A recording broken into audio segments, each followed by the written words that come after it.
वो कंटिन्यू करेंगे हम आगे सेल साइकिल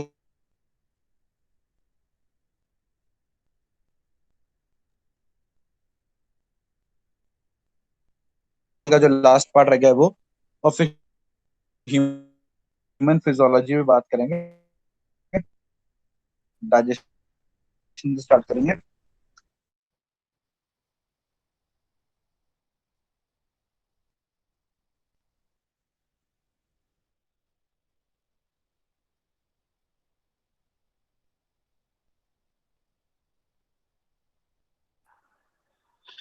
सर आपकी वॉइस ब्रेक हो रही है।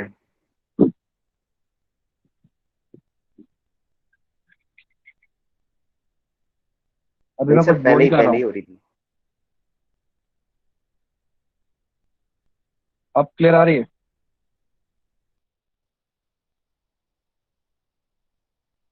हाँ जी सर।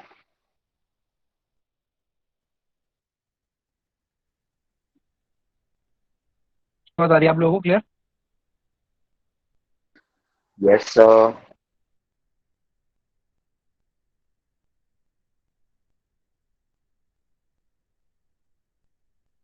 मेरी आवाज अब आपको क्लियर आ रही है? अभी आ रही है क्लियर? यस सर, अब क्लियर है। अच्छा ठीक है, सबको क्लियर आ रही हाँ है ना? जी सर, क्लियर है। ठीक है। Yes sir, yes sir. और अब क्लियर आ रही है? मैंने स्क्रीन प्रेजेंट करी है।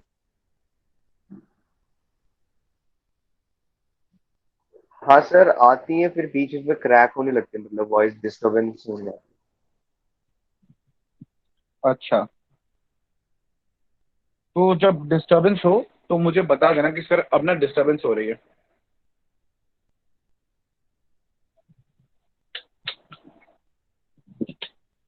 Okay sir. चलिए, तो मैं प्रेजेंटेशन पे वापस जा रहा हूँ। तो ऑलमोस्ट हमारा ये खत्म ही हो गया था। जो इतना पढ़ाने लायक था, बातें थी जो बताने लायक थी, वो सारी मैंने ऑलमोस्ट आपको बता ही दी थी कि भाई माइटोसिस में क्या होता है, मियोसिस किस तरह से डिफरेंस है ना। और सारी चीजें हमने डिस्कस कर ली थी। ठीक है। और हाँ, तो एक दो स्लाइड्स रह गई थी बताने वाली। इसे एक आखिरी स्लाइड की मैं बात करने जा रहा था। देखिए, माइटोसिस और मियोसिस जो हमारा है ना डिवीजन, ये हमारे लिए इम्पोर्टेंट क्यों है? ये हमारे लिए इम्पोर्टेंट, देखो मेन काम जेनेटिक्स के अंदर इम्पोर्टेंट है। आपको पता है कि मियोसिस करने वाले सिर्फ सेक्स सेल्स ही होते हैं। तो या तो स्पर्मेटोगोनिया करेगा या ओगोनिया करेगा। तो यही लोग मियोसिस करते हैं, इनके अलावा बाकी कोई मियोसिस करता नहीं है। तो देखिए, अब ये जो डायग्राम आपके सामने है, ये मियोसिस को लिंक कर रहा है बेटा आपके जेनेटिक्स से। जैसे जेनेटिक्स का लॉ है कि एक पहला है कि लॉ ऑफ सेग्रीगेशन। तो लॉ ऑफ सेग्रीगेशन इस तरीके से कहता है कि हर फैक्टर अपने आप को अलग सेग्रीगेट करता है। मतलब कैपिटल टी स्मॉल टी से एकदम अलग हो जाएगा।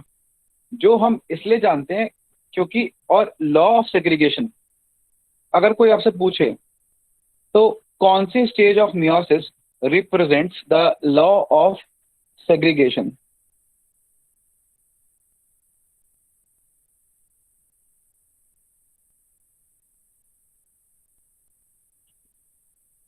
आपने पढ़ा है ना जेनेटिक्स के अंदर कि there is law of segregation, law of independent assortment, law of है। Dominance. Yes sir, yes sir. हाँ, तो जरा मुझे बताओ उनके बारे में। जैसे कि कौन कौन है क्लास में? ये जतिन, जतिन के नाम से है कोई? Yes sir. हाँ बेटा, क्या पढ़ा है आपने जेनेटिक्स में? Law of dominance, law of independence, assortment और इन सब चीज़ों के बारे में। सर जो जीन्स होती है वो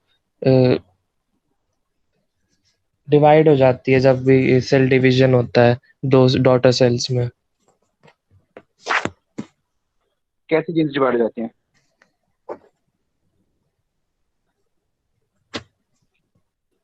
मतलब सर ये किस तरीके से जीन्स डिवाइड हो जाती हैं? रैंडमली। रैंडमली। ठीक है, कोई बात नहीं। ऋतु चौधरी,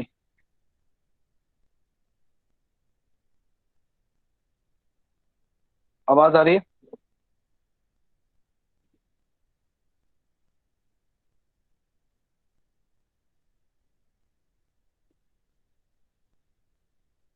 नमन। Yes sir. हाँ, सेम क्वेश्चन बेटा। क्या जानते हैं आप सर इंडिपेंडेंट असॉर्टमेंट और लॉ ऑफ सेग्रीगेशन के बारे में? Sir law of independent assortment मतलब हर दिन अपना खुद का कैरेक्टरिस्टिक दिखाएगी और वो किसी और कैरेक्टरिस्टिक के साथ मिक्स नहीं होगी। ओके, ठीक है, बंद कर लीजिए माइक। ओके, तो संस्कृति अधिकारी, आवाज आ रही है?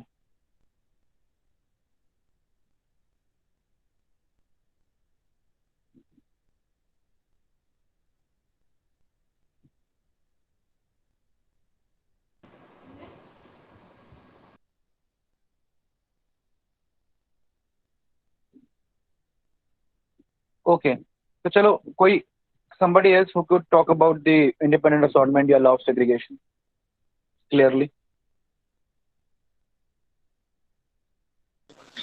तो लॉ ऑफ सेग्रीगेशन तो ये कहता है कि जो क्रोमेटिन फाइबर्स हैं वो पूरे टाइम एक साथ रहेंगे, लेकिन at the time of separate जब सेल डिवाइड करेगा तब सेग्रीगेट होंगे, वरना नहीं होंगे। ये लॉ ऑफ सेग्रीगेशन कहता है। किसने दिया था लॉ ऑफ सेग्रीगेशन? ये तो नहीं पता। आपात, किसने दिया था लॉ ऑफ सेग्रीगेशन? शायद मेंडल ने। मेंडल ने दिया था, ठीक है। और क्रोमैटिन नाम की चीज होती है और वो जीन्स कैरी करती है, ये इंफॉर्मेशन कब आई थी?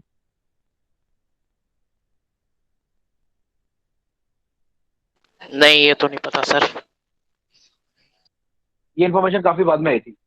जब मेंडल ने ये सारी थ्योरीज दी हैं तब ना तो क्रोमैटिन का क्लियर आइडिया सर था, ना मेंडल ने क्रोमोसोम तो का क्लियर फैक्टर्स के आइडिया था। तरीके से बताया था ना। हाँ, एग्जैक्टली एग्जैक्टली। तो मेंडल ने फैक्टर्स के तरीके से बताया था कि फैक्टर्स इंडिपेंडेंटली असॉर्ट होते हैं और फैक्टर्स इंडिपेंडेंटली इंडिपेंडेंटली सेग्रीगेट करते हैं। तो आप लोगों की बात है, आपको आइडिया जो है एकदम सही है, जितनी आप बातें आपने अब बोली। मैं आपको क्लियरली बताया था कि मेंडल को क्रोमोसोम और कमांडिंग का पता नहीं था, तो उसने फैक्टर्स के कॉन्टेक्स्ट में कहा कि फैक्टर्स नाम की चीज होती है।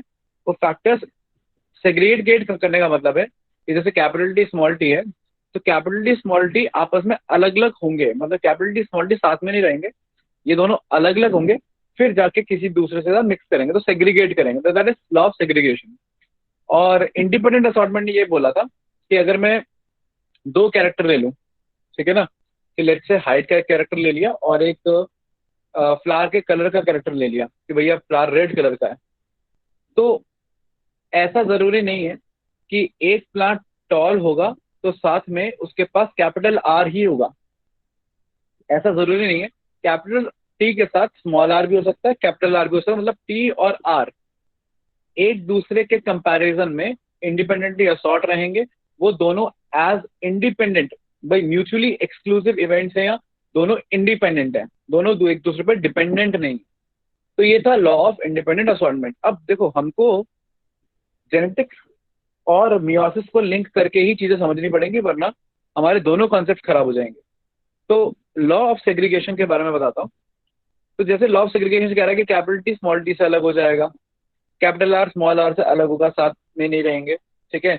या wild type mutant type W plus या डब्ल्यू है ना, जो आप पढ़ते हैं, वो आपस में अलग होंगे। तो लॉ ऑफ सेग्रीगेशन तो इकलौता ऐसा लॉ है जो मेंडल ने दिया है और जो ट्रूथ है। बाकी सबके एक्सेप्शन है, इकलौते सेग्रीगेशन के एक्सेप्शन हमारे पास नहीं है। क्यों? क्योंकि लॉ ऑफ सेग्रीगेशन साफ साफ रिप्रेजेंट होता है बेटा by the metaphase one of meiosis. तो मेटाफेज वन ऑफ मियोसिस में आप क्या देखते हो कि जो mother and father, parental and sorry paternal and maternal chromosome है, जो होमोलोगस क्रोमोसोम है, वो अलग अलग हो जाते हैं। मतलब एक अगर क्रोमोसोम पे कैपिटल टी है और एक क्रोमोसोम पे स्मॉल टी है, तो कैपिटल टी वाला अलग जगह जाएगा, उसको अलग एस्ट्रल, उसको अलग सेंट्रियोल ले जाएगा, और स्मॉल टी वाले को अलग सेंट्रियोल ले जाएगा। दोनों को एक ही सेंट्रियोल नहीं लेके जाएगा। अगर दोनों को एक ही सेंट्रियोल लेके जाता है या दोनों क्रोमोसोम एक ही जगह चले जाते हैं, तो फिर वो स्पर्म या एग आगे चल के जो स्पर्म और एग से फ्यूज करेगा वहां ट्राइसोमी हो जाएगी। है ना भाई? भाई 21 क्रोमोसोम की जो ट्राइसोमी है, द टर्नर सिंड्रोम, उसमें यही हुआ होगा ना कि भाई 21 और 21 के जो क्रोमोसोम है वो दोनों किसी वजह से साथ में चले गए एक स्पर्म के पास या एक एग के पास, और जब वो एग या स्पर्म किसी दूसरे स्पर्म या एग से फ्यूज किया तो 21 के 3 क्रोमोसोम हो गए, जिसकी वजह से ट्राइसोमी हो गई। तो वो तो आप कह सकते हो कि लॉ ऑफ सेग्रीगेशन का जब खंडन होता है ना, जब वो अ, अ, उस लॉ को तोड़ा जाता है, उस लॉ को परफॉर्म नहीं किया जाता, तब तब ये आपका पॉलीसोमी होने लगता है, ट्राइसोमी, ठीक है, या नलीसोमी, ठीक है, या मोनोसोमी, ये सब उसके रीजंस हैं, उसके उसके आउटकम्स हैं। तो लॉ ऑफ सेग्रीगेशन को आपसे पूछे कि कौन सी स्टेज मियोसिस को दिखाती है, तो सिंपल आंसर है metaphase 1 is equal to law of segregation. अब जो अगला कॉन्सेप्ट है मेंडल का, बेटा वो है आपका लॉ ऑफ इंडिपेंडेंट असॉर्टमेंट। अच्छा, law of independent assortment truth इसलिए नहीं है क्योंकि लॉ ऑफ इंडिपेंडेंट असॉर्टमेंट कहता है कि हर एक जो जीन है या हर एक जो फैक्टर है वो इंडिपेंडेंटली असॉर्ट हो रहा है, दूसरे पे डिपेंडेंट नहीं हो रहा। लेकिन हम ये जानते हैं ये तभी ट्रू होगा अगर दो जीन्स अलग अलग क्रोमोसोम पे हैं। वो तो बाय चांस मेंडल ने जो जीन्स दी थी वो अलग अलग क्रोमोसोम पे थी, तो वो इंडिपेंडेंटली, अब एक क्रोमोसोम 1 है, ठीक है, और एक क्रोमोसोम 2 है, ठीक है ना। तो मान लेते हैं कि 4 ही क्रोमोसोम है, 1 1 2 2, वन पैरेंटल, सॉरी वन एक, अब 1 1 में पहला एक होगा फादर से एक मदर से, तो एक को बोलते हैं 1F, एक को बोलते हैं 1M, ठीक है ना। ऐसे 2F और 2M, 2 from father 2 from mother, यही होगा। तो अब जब गैमेट्स बनते हैं तो मान लीजिए एक गैमेट है ए, एक गैमेट है बी। अब मान लेते ए वाले गैमेट के अंदर 1F चला गया, मतलब फर्स्ट क्रोमोसोम फादर वाला जो था वो ए वाले गैमेट में चला गया। अब बट अब ऐसी बात है जो 1M होगा वो बी वाले गैमेट में चला जाएगा, क्योंकि दोनों ने अपोजिट में जाना होता है, सेम में जा नहीं सकते। अच्छा, अब जो सेकंड क्रोमोसोम है, ठीक है ना, 2F और 2M, 2 जो फादर से आया और 2 जो मदर से आया, अब जब ये जाएंगे, जब ये नए गैमेट बनाएंगे, गैमेट या जब ये जा रहे हैं, ठीक है, जब मियोसिस 1 के बाद एनाफेज टीओफेज आ रहा है, जब जा रहे हैं, तब ऐसा जरूरी नहीं है कि ए में 1F गया है तो ए में ही 2F भी जाए, ठीक है ना। 2F की अपनी मर्जी है, 2F चाहेगा तो भाई ए वाले में जाएगा या नहीं तो बी वाले में चला जाएगा। मतलब ऐसा जरूरी नहीं कि 1 वाले में फादर वाला क्रोमोसोम गया है, ठीक है ना, 1 वाला फादर वाला ए में गया है तो 2 वाला भी फादर वाला ए में जाएगा, नहीं, 2 वाला मदर वाले में भी जा सकता है, ठीक है ना। तो अगर ऐसा होगा तो 2F कहाँ चला जाएगा, बी वाले में, और 2M कहाँ जाएगा, ए वाले गैमेट में। तो कहने का मतलब यह है कि 1F एंड 2F आपस में इंडिपेंडेंटली असॉर्ट होंगे, इनका एक दूसरे से कोई लेना देना नहीं है। ये है लॉ ऑफ इंडिपेंडेंट असॉर्टमेंट। अब मैं क्यों बोल रहा हूँ कि ये ट्रू नहीं होता, क्योंकि ये तो उसी मामले में ट्रू है जहां दो जीन्स दो अलग अलग क्रोमोसोम पे हैं, तो क्रोमोसोम के मामले पे इंडिपेंडेंट असॉर्टमेंट एकदम ट्रू है। लेकिन जब जीन की बात आती है तब वो इंडिपेंडेंट असॉर्टमेंट हमेशा ट्रू नहीं होता, क्योंकि ऐसा हो सकता है कि कोई दो जीन्स एक ही क्रोमोसोम पे हो, ठीक है। तो अगर कोई दो जीन्स एक ही क्रोमोसोम पे हैं लेट्स से, तो फिर वो दोनों जीन्स एक साथ जाएंगी। भाई अगर मान लेते हैं टॉल की जीन और कैपिटल टी जीन और कैपिटल आर जीन, वो दोनों जीन एक ही क्रोमोसोम पे लेट्स से, तो फिर क्या होगा, जहां कैपिटल टी जाएगी वहीं कैपिटल आर जाएगी, ठीक है ना। तो उस केस में क्या होता है, दो जीन्स क्या हो जाती है, लिंक्ड हो जाती हैं। अच्छा, लिंक्ड भी हम तब बोलते हैं जब वो दोनों बहुत ही क्लोज हों। जब क्लोज होंगी, क्यों, क्योंकि ये तो हम तब बात कर रहे हैं जब रिकॉम्बिनेशन की बात नहीं कर रहे। जैसे ही रिकॉम्बिनेशन की बात करेंगे तो हमको ये भी पता है कि यहां से टी निकल के वहां चला जाता है, वहां से आर निकल के वहां चला जाता है, ठीक है ना। तो उससे भी चेंजेस आ सकते हैं, उससे भी मिक्सिंग हो सकती है। लेकिन अगर टी और आर जीन, दोनों जीन बहुत ही ज्यादा क्लोज हैं, तो जहां टी जाएगी वहीं आर जाएगी। मतलब बिना टी के, टी और आर को आप दो जीन ना मान के एक ही यूनिट मान सकते हो कि ये आएगा तो ये भी आएगा। मतलब एक जीन दूसरी जीन क्या समझता है, पिछलग्गू बन जाती है कि वो जाएगा तो वो भी जाएगा। तो फिर हम उन दो जीन्स को लिंक्ड बोलते हैं। और जहां लिंकेज की बात हमने कर दी वहां दो जीन्स इंडिपेंडेंट नहीं रही, और जहां इंडिपेंडेंट नहीं रही वहां पे इंडिपेंडेंट असॉर्टमेंट का कॉन्सेप्ट क्या हो गया, खत्म हो गया। तो याद रखिएगा कि इंडिपेंडेंट असॉर्टमेंट वहीं पर ट्रू है, वहीं पे 100% ट्रू है जहां पे दो जीन्स अलग अलग क्रोमोसोम्स पे हैं, या एक ही क्रोमोसोम पे इतनी दूर हैं कि उनमें रिकॉम्बिनेशन होना पक्का है, फिर भी हम चांस नहीं लेते, तो हम एग्जैक्टली क्या बोलते हैं, 100% तभी बोल सकते हैं इंडिपेंडेंट असॉर्टमेंट ट्रू जब दो जीन्स अलग अलग क्रोमोसोम पे हो। तो खैर, तो यही डायग्राम दिखा रहा है आपको मियोसिस का इंपॉर्टेंस, कि यहाँ पर एक क्रोमोसोम है जो जिसके पास आर आर जीन है, और आर यहाँ पर कोड कर रहा है for the round and wrinkle seed. Capital R shows the round seed and small R shows the wrinkle seed. ठीक है, इसके पास दोनों कैरेक्टर है, लेकिन क्योंकि आर कैपिटल आर जो है वो डोमिनेंट है, इसलिए ये जो पेरेंट रहेगा, ये पेरेंट रहेगा राउंड सीड वाला। और साथ में वाई वाई है येलो या ग्रीन सीड्स, तो कैपिटल वाई येलो सीड्स और स्मॉल वाई ग्रीन सीड्स। क्योंकि कैपिटल वाई डोमिनेंट है, तो इस पेरेंट का फिनोटाइप कैसा होगा कि येलो सीड्स होंगी और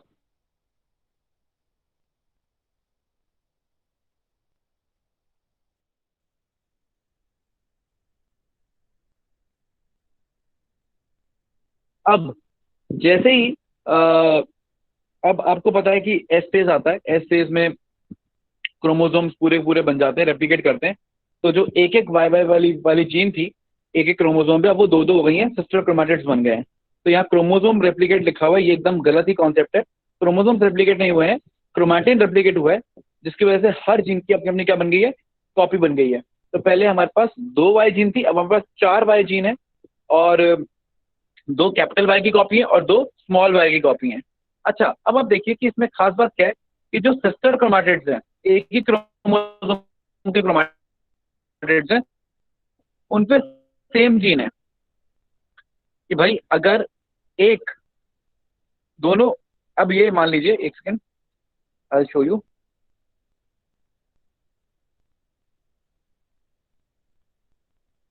हाँ जी, तो अब आप इसको देखिए ध्यान से। अब आप ये देख रहे हैं कि एक क्रोमोसोम अगर ये है, इसके जो दोनों क्रोमैटिड्स हैं, इस पे भी कैपिटल वाई जीन है, इस पे भी क्या है, कैपिटल वाई जीन। इसलिए बेटा हम इसको सिस्टर क्रोमैटिड्स बोलते हैं, क्योंकि एक सिस्टर क्रोमैटिड पे सेम टू सेम जीन होती है। अब आप इसके इसके दूसरे वाला देख लीजिए, होमोलोगस क्रोमोसोम, इसका जो होमोलोगस क्रोमोसोम है। अब इस पे इसे होमोलोगस क्यों बोल रहे हैं, क्योंकि सेम कैरेक्टर कोड करने वाली जीन इस पे भी है। अगर वहां पे सीड के कलर की जीन है, तो सेम उसी जगह पर सीड के कलर की जीन है। हाँ, हो सकता है वो येलो के लिए कह रही हो सकता है वो ग्रीन के लिए कह रही हो, लेकिन कैरेक्टर वही है, सीड का कलर, ट्रेड अलग अलग हो सकती है। लेकिन अब इसी क्रोमोसोम के अपने क्रोमैटिड्स क्या है, सिस्टर क्रोमैटिड्स। क्रोमैटिड्स क्यों, क्योंकि इसके पास यहाँ भी स्मॉल वाई की जीन है और यहाँ भी क्या है, स्मॉल वाई की जीन है। तो सिस्टर क्रोमैटिड्स पे सेम जीन होती है। क्यों, क्योंकि वो एक दूसरे से ही आई है। तो जब दूसरे से रेप्लिकेट होके आएगी तो सेम टू सेम ही आएगी। तो यही कॉन्सेप्ट है आपके एस फेज का। तो क्या है, एस फेज पूरा हो गया। एस फेज के बाद G2 हुआ होगा, और G2 के बाद फिर मियोसिस 1 हुआ होगा। अब मियोसिस 1 में देखिए कि खैर इन्होंने रिकॉम्बिनेशन नहीं दिखाया है, इन्होंने बस असॉर्टमेंट दिखाया है कि क्या हुआ कि एक वाई एक जगह चला गया, दूसरा वाई दूसरी जगह चला गया, एक क्रोमोसोम ये चला गया, एक क्रोमोसोम ये चला गया। तो आप देख रहे हैं कि यहाँ पर साफ साफ दिख रहा है, देखिए यहाँ पर क्लियरली ऑब्जर्व हो रहा है द लॉ ऑफ सेग्रीगेशन। दोनों जीन्स, आप दोनों क्रोमोसोम्स आपस में सेग्रीगेट कर रहे हैं, और दोनों क्रोमोसोम्स इंडिपेंडेंटली सेग्रीगेट कर रहे हैं। तो अगर क्रोमोसोम की बात आएगी तो यस, क्रोमोसोम इंडिपेंडेंट असॉर्टमेंट का लॉ फॉलो करते हैं, जीन्स करें चाहे ना करें, ये याद रखिएगा। ठीक है, तो मेरा बस इतना ही आपको समझाना था कि कोई आपसे पूछता है कि मियोसिस की कौन सी स्टेज है जो लॉ ऑफ सेग्रीगेशन बोलती है, तो आप बोलोगे मियोसिस 1। मियोसिस 1 ने स्पेसिफिकली पूछता है कि कौन लॉ ऑफ सेग्रीगेशन की बात करता है, तो आप बोलोगे आप बोल सकते हो नॉट मेटाफेज, सॉरी मैंने पहले मेटाफेज बोला, एनाफेज बोलेंगे आप, क्योंकि मेटाफेज में तो अरेंजमेंट होता है ना, एनाफेज में ये लोग अपना अलग अलग डिस्ट्रीब्यूट होते हैं। तो आप बोल सकते हो कि लॉ ऑफ सेग्रीगेशन जो शो होता है मियोसिस के अंदर, वो एनाफेज 1 से क्या होता है, शो होता है। ठीक है, तो आई एम सॉरी मैंने शायद पहले मेटाफेज 1 बोला है, उसको एनाफेज 1 कर लीजिए। तो लॉ ऑफ सेग्रीगेशन मतलब एनाफेज 1 ऑफ मियोसिस। अच्छा, अब हमने इतना सारी चीजें पढ़ ली हैं, मैं आपको दो चार चीजें और आपको बताना चाहता था। दो चार चीजें जो मुझे आपको बतानी है। ये तो शायद मैं डिस्कस कर चुका हूँ ना आपसे, the different shape of chromosome during anaphase. Yes sir, yes sir. मैंने आपसे different shape of chromosome discuss कर लिया था ना। during anaphase of mitosis? Yes sir, ये वाला कर लिया सर।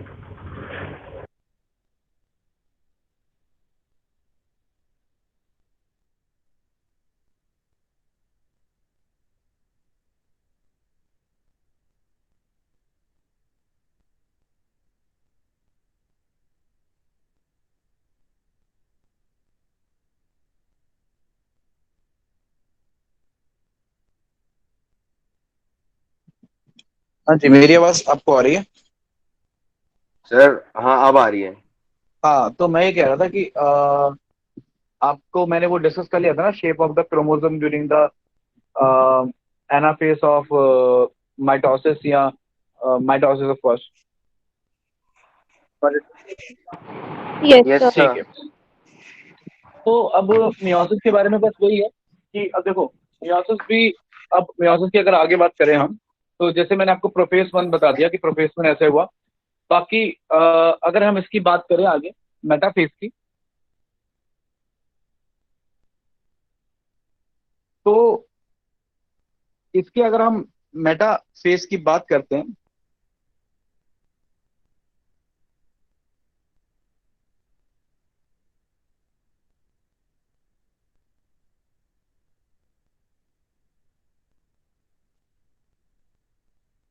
ओके, तो यहाँ पर मैं शेयर कर रहा हूँ माइटोसिस और मियोसिस का मेटाफेज। तो मेटाफेज वन जो है, अब जैसे कि आपने देखा था कि मेटाफेज अगर आप देखें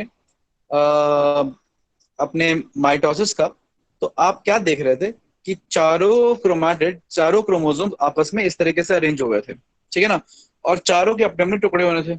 लेकिन मियोसिस के मेटाफेज के अंदर क्रोमोसोम इस तरीके से अरेंज होते हैं कि मान लीजिए दो पोल्स हैं, ठीक है ना, एक मान लीजिए लेफ्ट वाला पोल है और एक राइट वाला पोल है। तो जो लेफ्ट वाला पोल पे सेंट्रोसोम है, वो एक पूरे क्रोमोसोम को पकड़ेगा, ठीक है, और जो राइट वाले पोल पे सेंट्रोसोम है, वो भी एक पूरे क्रोमोसोम को पकड़ेगा।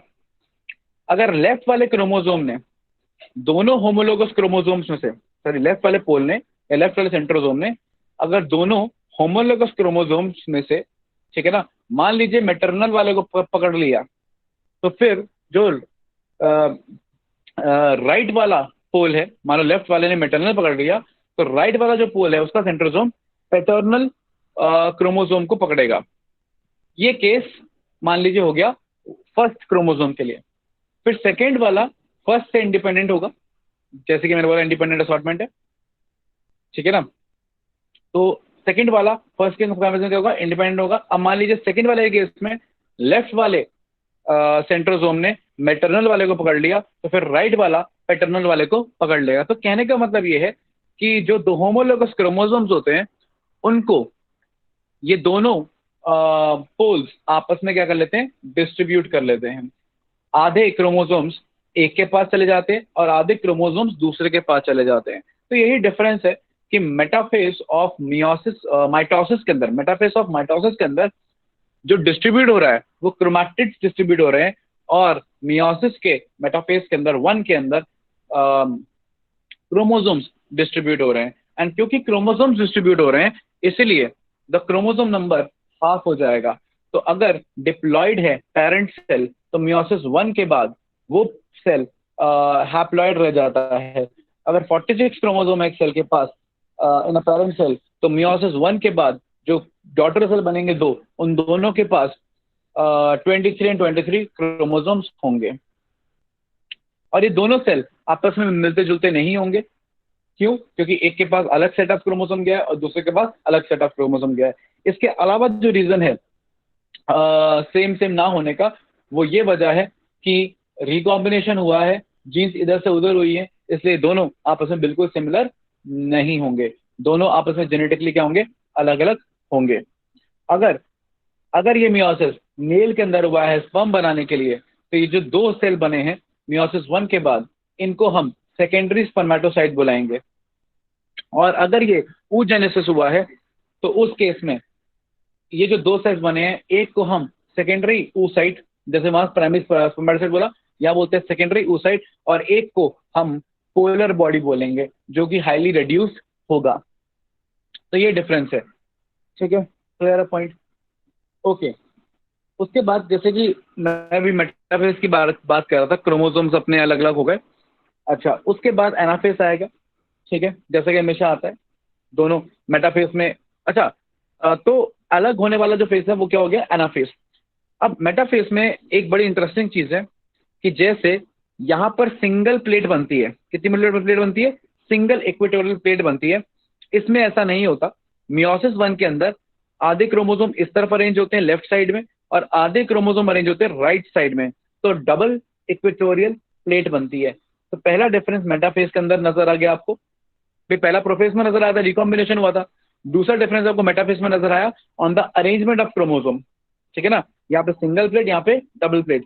तीसरा डिफरेंस आपको एनाफेज में नजर आएगा। वो क्या डिफरेंस है कि यहाँ अलग हुए थे कौन, क्रोमैटिड्स, और यहाँ क्या अलग होंगे, क्रोमोसोम्स, ठीक है। तो तीसरा डिफरेंस ये हो गया। और फिर एनाफेज के बाद वही टीलोफेज आएगा, ठीक है। अब नॉर्मली जब टीलोफेज बेटा आता है तो न्यूक्लियर मेम्ब्रेन दोबारा बन जाती है, न्यूक्लियर एनवेलप दोबारा बन जाता है, सेल ऑर्गेनाइज दोबारा दिखने लग जाते हैं। भाई माइटोसिस में ये हुआ था, मेटाफेज एनाफेज टीलोफेज खत्म हुई तो सारे सेल ऑर्गेनाइज न्यूक्लियर मेम्ब्रेन वगैरह दोबारा दिखने लग गया। लेकिन और जो ये क्रोमैटिन है, जो क्रोमोसोम थे, वो टीलोफेज के बाद क्रोमोसोम से वापस क्रोमैटिन बन जाते हैं, ठीक है। लेकिन यहाँ पर इस केस के अंदर, इस सिनारियो के अंदर आपकी डिवीजन खत्म नहीं हुई है। आपको अभी एक पार्ट हुआ मियोसिस का, मियोसिस 1, आपको मियोसिस 2 भी करना है। इसीलिए क्रोमोसोम्स ही रहेंगे, वो क्रोमैटिन नहीं बनेंगे। हाँ, थोड़े लूजन अप हो जाएंगे, ठीक है ना, थोड़े लूजन अप हो जाएंगे, उतने कंडेंस नहीं रहेंगे, लेकिन हाँ, क्रोमोसोम्स क्रोमैटिन नहीं बनेंगे, ठीक है। न्यूक्लियर मेम्ब्रेन भी जो है वापस अपीयर नहीं होगी, सेल ऑर्गेनाइज भी वापस अपीयर नहीं होंगे। क्यों? क्योंकि सेल को अभी दूसरा डिवीजन करना है। तो बीच में एक रेस्टिंग फेज है, ठीक है ना, जिसको आप इंटरकाइनेसिस बोल सकते हैं, ठीक है ना। तो इंटरकाइनेसिस एक तरीके का एक रेस्टिंग फेज आएगा मियोसिस 1 और मियोसिस 2 के फेज में। इस फेज के अंदर बस एक रेस्ट होगा, एक गैप होगा। उसके बाद स्लोली ग्रेजुअली, ठीक है, स्लोली ग्रेजुअली ये फिर से पतले पतले थ्रेड्स में क्रोमोसोम दिखने लग जाएंगे, और फिर से आपका जो स्टेज आ जाएगा वो आ जाएगा आपका कौन सा स्टेज, आपका आ जाएगा प्रोफेज। इससे पहले अब आप देखिए, समझिए ध्यान से, क्योंकि पहले तो आपके पास 2 सेंट्रोसोम थे, और फिर 2 सेंट्रोसोम अलग अलग पोल पे चले गए, और बीच में से डिवीजन हो गया, कैरियोकाइनेसिस, जिसकी वजह से एक सेल के पास एक ही सेंट्रोल रह गया, है ना, सॉरी एक ही सेंट्रोसोम रह गया। तो इसलिए अब दोबारा डिवीजन करनी है, इसलिए सेंट्रोसोम दोबारा डिवाइड करेंगे। तो आप ये ध्यान रखिएगा कि इंटरकाइनेसिस में जो गैप है मियोसिस और मियोसिस 1 और मियोसिस 2 का, उसमें दोबारा से जो सेंट्रोसोम है वो क्या करता है, डिवाइड करता है, और डिवाइड करके फिर से पोल्स पर चला जाता है, और फिर स्पिंडल फाइबर फिर से बनने लगते हैं, और ये शुरू हो जाती है आपकी प्रोफेज। स्लोली ग्रेजुअली वही माइटोसिस वाले इवेंट्स ही होंगे, क्रोमोसोम्स अरेंज हो जाएंगे, सिंगल प्लेट बनेगी, ठीक है, वापस से क्या बनेगी, सिंगल प्लेट, मेटाफेज आएगी, फिर वह एनाफेज वही मेटाफेज 2 आएगी, फिर एनाफेज 2 आएगी। और एनाफेज 2 कैसी होगी, माइटोसिस की एनाफेज जैसी, उसमें अलग अलग क्या होंगे, क्रोमैटिड्स अलग अलग होंगे, और क्रोमैटिड्स अलग होने के बाद फिर टीलोफेज आएगी, और अब की बार टीलोफेज में वापस न्यूक्लियर मेम्ब्रेन बनेगी, वापस क्रोमोसोम क्रोमैटिन में कन्वर्ट होंगे, फिर साइटोकाइनेसिस होगी, एंड अल्टीमेटली सेल 2 में डिवाइड कर जाएगा। तो 1 से 2 हुए थे, और हर एक इंडिविजुअल और 2 में डिवाइड कर गया, तो इन टोटल आपके पास 4 सेल आ जाएंगे मियोसिस के बाद। अब सवाल ये आता है कि ये चारों सेल सेम होंगे या डिफरेंट होंगे। अब कॉन्सेप्ट लगाने की बात है तो क्या लगता है कि क्योंकि 2 सेल आपस में अलग थे, अब इस अलग से 2 और सेल बने हैं, ठीक है ना, तो ये जो 2 सेल बने हैं ये तो आपस में सेम होने चाहिए, लेकिन ऐसा नहीं होता। क्यों? क्योंकि होमोलोगस रिकॉम्बिनेशन की वजह से, जो प्रोफेज 1 में हुआ था, ठीक है ना, उसकी वजह से जो सिस्टर क्रोमैटिड्स हैं वो सेम नहीं रहे, सिस्टर क्रोमैटिड्स भी आपस में बदल गए। मान लीजिए पहले दोनों सिस्टर क्रोमैटिड्स के पास मान लीजिए कैपिटल आर की जीन थी, लेकिन अब की बार रिकॉम्बिनेशन की वजह से एक कैपिटल आर की जीन एक्सचेंज हो गई स्मॉल आर के साथ, तो दोनों सिस्टर क्रोमाटिड्स अब सेम टू सेम नहीं रहे थे बिकॉज ऑफ रिकॉम्बिनेशन। और अब की बार क्या हुआ एनाफेज 2 के अंदर, क्रोमाटिड्स अलग अलग हो गए, एक के पास कैपिटल आर चला गया, एक के पास स्मॉल आर चला गया। ठीक है, इसीलिए सिमिलैरिटी ऑफ द जीन्स नहीं होती, इसलिए ये जो चारों सेल बनते हैं ये चारों के चारों जेनेटिकली अलग होते हैं।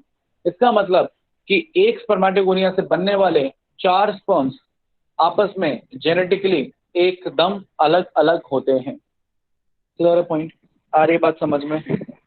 तो ये हो गया आपका मियोसिस कंप्लीट। तो याद रखिएगा कि यस सर, क्योंकि यस ग्रोथ, सर।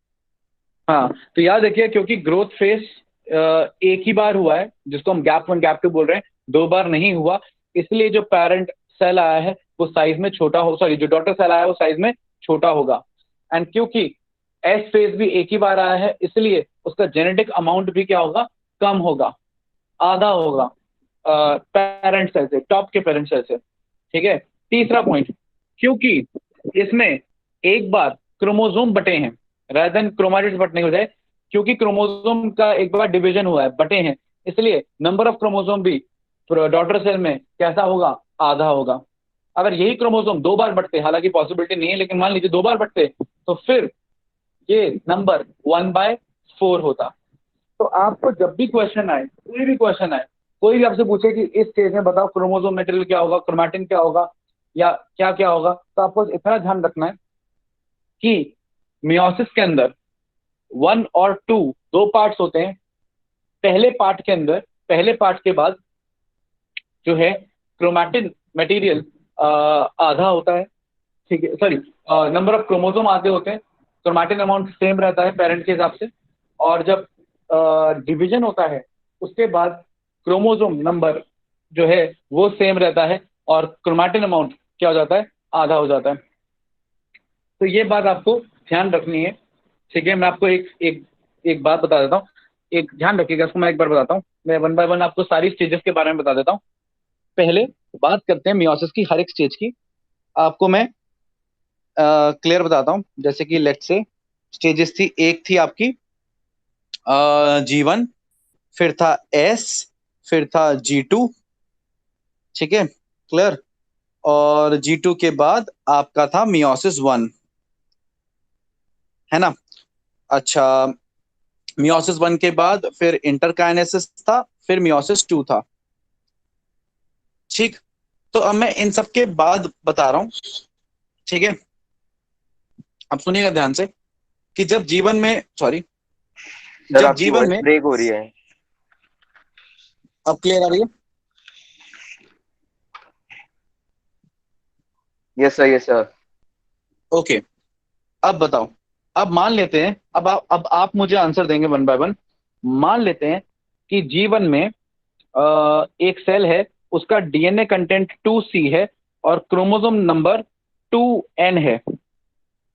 ठीक, अब ये बताइए कि एस फेज के बाद इसके डीएनए कंटेंट में और क्रोमोसोम नंबर में क्या फर्क आएगा?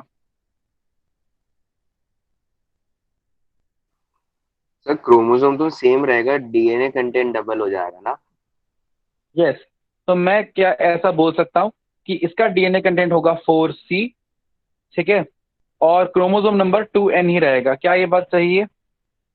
Yes sir. हाँ, ये बातें आपको लॉजिकली माइंड में रखनी है, क्योंकि सवाल जब आएगा फिर आप कंफ्यूज हो जाएंगे। ठीक है, आगे बढ़ते हैं। नेक्स्ट हमारे पास G2 है। अब G2 में क्या चेंज आएगा क्रोमोसोम और क्रोमैटिन नंबर में, सॉरी क्रोमोसोम नंबर और क्रोमैटिन में?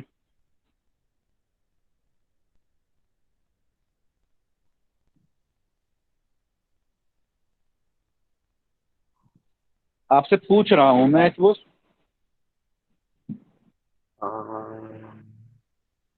सर G2 फेज में भी वो डबल नहीं हो जानी थी, क्योंकि वहां पे जाके सेग्रीगेट होंगे बाद में आगे जाके माइटोसिस में। नहीं, G2 फेज में क्या होगा, G2 में तो ग्रोथ ही हो रही है, वही तो ग्रोथ ही हो रहा है हाँ जी डिवीजन सर। के लिए। हाँ उसमें जी सर। क्रोमैटिन और क्रोमोसोम क्रोमोसोम को कोई लेना देना ही नहीं है, तो उसमें वही रहेगा जो एस के बाद रहा। ठीक है, तो G2 ठीक है के सर। बाद भी the amount remain same, 4C chromatin, और 2n the chromosome number. Chromosome ठीक है ना। Number, yes sir. हालांकि हालांकि ध्यान रखिएगा कि इन तीनों के अंदर आपको क्रोमोसोम नजर नहीं आएंगे। तो क्रोमोसोम नंबर की बात करना बेवकूफ़ी एक तरीके से, लेकिन वो मैं आप इसलिए कर रहा हूँ ये बेवकूफ़ी कि आपको समझाने के लिए कि अगर हम क्रोमोसोम बनाते तो कितने बनते। ठीक है ना। हालांकि इन तीनों ठीक फेज है में सर। आपको क्रोमोसोम नजर नहीं आता है, आपको क्रोमैटिन ही नजर आता है। खैर, अब जब मियोसिस 1 हो जाएगा, कंप्लीट हो जाएगा, तब क्या फर्क आएगा इसके इसके जेनेटिक अमाउंट में और क्रोमोसोम नंबर में, मियोसिस 1 के बाद? जो मेयोसिस 1 के बाद तो क्रोमोसोम नंबर तो उतने ही रहेंगे जितने हैं, जेनेटिक अमाउंट कम हो जाएगा। बस यही तो आपने गड़बड़ करी। मियोसिस 1 में बेटा क्रोमोसोम अलग अलग हुए हैं। मैंने कहा ना, जब भी सर क्रोमोसोम आपस होमोलोगस में बढ़ते हैं। क्रोमोसोम अलग अलग जाएंगे ना? हाँ, तो आधे क्रोमोसोम एक के पास पहुंच गए, आधे क्रोमोसोम दूसरे के पास पहुंच गए।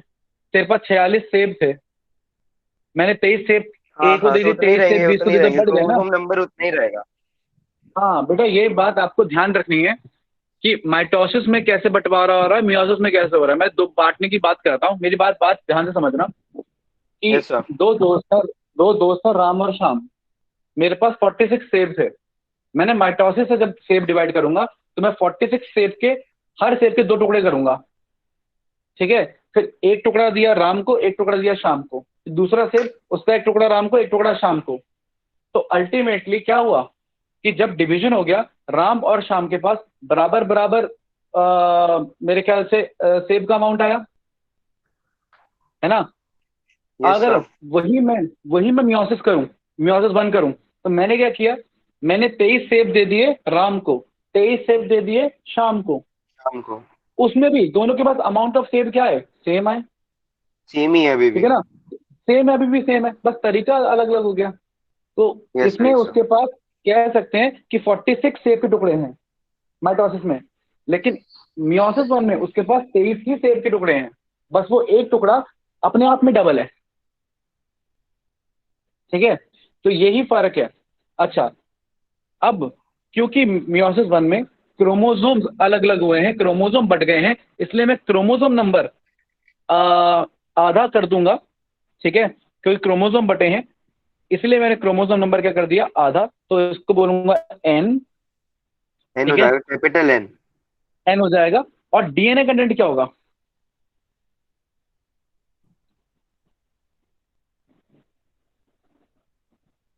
अब आपने आधे का क्रोमोसोम दे दिए तो आधा जेनेटिक मटेरियल भी तो दे दिया। ठीक हाँ है। जी सर, तो तो फोर डीएनए सी से कंटेंट भी बेटा, बढ़ेगा। हाँ ये 4C सी से हो क्या हो जाएगा। जाएगा, 4C टू से सी। 2C हो जाएगा। अब आप पूछोगे कि फिर माइटोसिस में ये ऐसा क्यों नहीं होता। माइटोसिस में 4C से 2C तो होता है, लेकिन 2N का 2N क्यों रहता है, क्योंकि हमने हर एक क्रोमोसोम के जो टुकड़े किए हैं, उस टुकड़ों को भी हम इंडिविजुअल क्रोमोसोम ही बोलते हैं, इसीलिए वहां हाँ पे जी सर। क्रोमोसोम नंबर सेम रहता है। Got the concept. तो यस सर। मियोसिस 1 के बाद अब ये 2C और ये क्या हो गया, N हो गया। अब इंटरफेस है जो भी है, इसमें कुछ नहीं होना। मियोसिस 2 के बाद क्या होगा, मियोसिस 2 के बाद सर जो क्रोमोसोम है वो और बटेंगे, तो n/2 हो जाएंगे। अगेन वही गड़बड़ कर रहे हो। अगेन, जो मेरे पास 23 क्रोमोसोम थे, मैंने 12.5 क्रोमोसोम नहीं दिए किसी को। नहीं ठीक सर, है ना, साढ़े 12.5 बारह क्रोमोसोम साढ़े नहीं बारह होता। नहीं, वो जो मैंने 23 मैंने पेयर्स के हाँ, क्रोमोसोम है वो मैंने अलग हो जाएंगे 23 ना? 23 पेयर नहीं है ना, वो 23 क्रोमोसोम है। उस क्रोमोसोम का अपने अपने क्रोमाटिड है, वो क्रोमाटिड अलग होंगे। और वो हर सिस्टर सिस्टर क्रोमाटिड को क्रोमैटिड्स मैं अलग हो एक जाएंगे। एक, एक, एक हाँ, सिस्टर क्रोमाटिड अलग हो जाएंगे। और अब उस जो एक सिस्टर क्रोमाटिड है उसको अलग होने के बाद भी मैं उसको क्रोमोसोम ही बोल रहा हूँ। आ रही बात समझ में। तो इसलिए एक के पास 23 टुकड़े जाएंगे, दूसरे के पास भी 23 टुकड़े जाएंगे। तो नंबर ऑफ क्रोमोसोम सेम रहेगा, हालांकि क्रोमोसोम का साइज क्या हो जाएगा, छोटा हो जाएगा। तो क्रोमोसोम अपने आप में साइज आधा हो जाएगा, लेकिन रहेगा अभी भी क्या, क्रोमोसोम ही। तो नंबर ऑफ सर उस क्रोमोसोम केस में रिमेन एन ही रहेगा। एन, एन ही रहेगा। ठीक है। जैसे माइटोसिस में हुआ था कि 2N का 2N ही रहा था। तो यही तो समझना है कि जब हम क्रोमैट एक क्रोमोसोम को आधा करके बांटते हैं, तो पेरेंट सेल में और प्रोजेनी सेल में नंबर ऑफ क्रोमोसोम में कोई फर्क नहीं आता। पेरेंट 2N तो प्रोजेनी भी 2N। हाँ, अगर हम क्रोमोसोम को ही बांट दे कि एक क्रोमोसोम तू ले ले, एक क्रोमोसोम मैं ले लेता हूं, उस केस में क्रोमोसोम नंबर आधा होता है। तो क्रोमोसोम नंबर N ही रहेगा, लेकिन क्योंकि आपने आधा हिस्सा तो दे ही दिया ना, तो जेनेटिक मेटेरियल तो आपने आधा ट्रांसफर कर ही दिया, तो वो 2C तो से वो क्या हो सी हो जाएगा जाएगा। बेटा, वो C हो जाएगा। बस यही चार पांच पॉइंट है जो आपको याद रखने हैं, जो आपको कंफ्यूज करेंगे, ठीक है, और आपको कंफ्यूज करेंगे तो आपको परेशानी होगी, तो ध्यान रखना ये सारी चीजें। अब ये सारी चीजें जैसे आपके सामने है, ठीक है, मैंने सामने लिखा हुआ है किसके अंदर 2C है, किसके अंदर N है, किसके अंदर 2N है।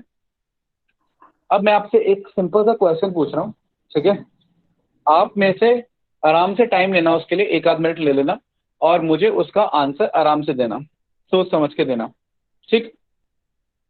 तो सवाल सिंपल सा है, सवाल सिंपल सा ये है कि एक लिवर का सेल है, ठीक है, वो लिवर का सेल अपना G2 फेज कंप्लीट कर चुका है, ठीक है। अपना G2 फेज कंप्लीट करने के बाद उस लिवर के सेल में 400 400 picogram, 400 pg, that is 400 picogram genetic material है, ठीक है। एंड उसके अंदर लेट से किसी एनिमल का क्रोमोसोम, किसी एनिमल का लिवर सेल है तो 48 क्रोमोसोम्स हैं, तो लिवर सेल के अंदर 48 क्रोमोसोम्स हैं और 400 पिकोग्राम उसका जेनेटिक मटेरियल है उसके G2 के सेल में। मैं G2 कंप्लीट नहीं किया है, G2 चल रहा है G2 के सेल में, ठीक है ना। अब आपको ये बताना है कि ये जो ऑर्गेनिज्म है जिसके G2 में 400 पिकोग्राम, लिवर के सेल के G2 में 400 पिकोग्राम जेनेटिक मटेरियल है और 48 क्रोमोसोम है, इस एनिमल के स्पर्मेटोसाइट, सेकेंडरी स्पर्मेटोसाइट में, किसमें, सेकेंडरी स्पर्मेटोसाइट में कितना जेनेटिक मटेरियल और कितने नंबर ऑफ क्रोमोसोम्स होंगे। इसको लिए आराम से 30 सेकेंड ले लीजिए, 1 मिनट ले लीजिए और आराम से सोच समझ के आंसर कीजिएगा। मैंने आपको लिवर सेल बताया है जो G2 फेस में है, 400 पिकोग्राम जेनेटिक मटेरियल और 48 क्रोमोसोम, आपसे सेकेंडरी स्पर्मेटोसाइट, ठीक है। और एक और सवाल, सेकेंडरी पोलर बॉडी, इन दोनों का पूछा है, ठीक है। तो सेकेंडरी स्पर्मेटोसाइट और सेकेंडरी पोलर बॉडी दोनों के लिए आप आंसर देंगे सेपरेटली, सेम भी हो सकता है, अलग भी हो सकता है। थोड़ा सोच समझ के 1 बाय 1 आंसर देंगे आप, फिर मैं डिस्कस करूंगा इस क्वेश्चन को।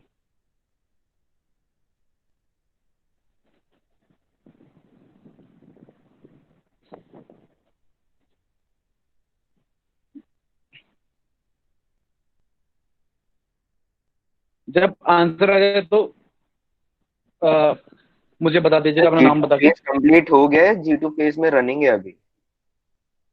G2 फेज में चल रहा है। सर आपकी वॉइस नहीं आ रही। बेटा G2 फेज चल रहा है, आवाज आ रही है। हाँ जी सर, G2 फेज चल रहा है ना। हाँ हाँ, सेकेंडरी स्पर्मेटोसाइट और सेकेंडरी पोलर बॉडी दोनों बताना है।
सर हाँ जी, आ गया आंसर। हाँ सर, कुछ तो सोचा है मैंने। बताओ, सेकेंडरी स्पर्मेटोसाइट का क्या निकाला आंसर, क्रोमैटिन मटेरियल कितना होगा। सर देखो, जो सेकेंडरी स्पर्मेटोसाइट है उसके हिसाब से तो अगर वो मेयोसिस 1 में, तो उसमें तो सर सिर्फ 24 रह जाएंगे क्रोमोसोम। अच्छा, और क्रोमैटिन 400 से कितना हो जाएगा। तो वो तो 400 का 400 ही रहेगा, क्योंकि आगे वो डिफरेंशिएट होगा ना अभी सेकेंडरी स्पर्मेटोसाइट के बाद। अच्छा, और ये सेकेंडरी पोलर बॉडी के बारे में क्या ख्याल है? सेकेंडरी स्पर्मेटोसाइट के बाद स्पर्मेटिड बनेंगे ना वो? भाई वो हम बाद में डिस्कस करेंगे। तुम अभी सेकेंडरी पोलर बॉडी का बताओ क्या हाल है फिर, उसमें क्या निकलेगा आंसर? मैं तुम्हें सही पोलर गलत कुछ नहीं बॉडी कह का? रहा, बस सुन रहा हूँ। हाँ, अभी मैं बस सुन रहा हूँ, मैं और से भी सुनूंगा, फिर बाद में बात डिस्कस करेंगे। हाँ, पोलर बॉडी का बताओ, सेकेंडरी पोलर बॉडी।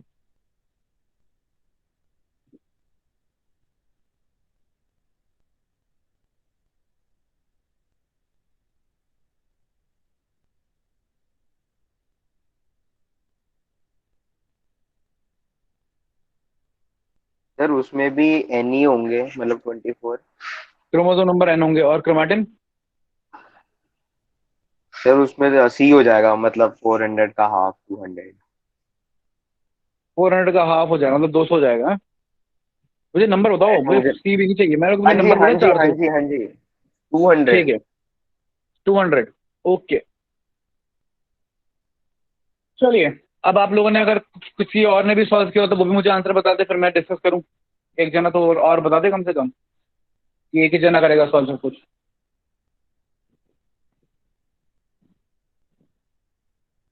बाकी किसने कुछ सॉल्व किया, कुछ निकाला आंसर?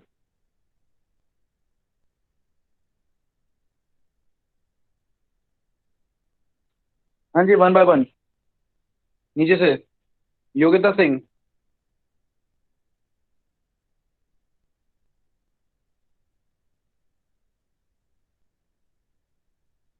रितु चौधरी,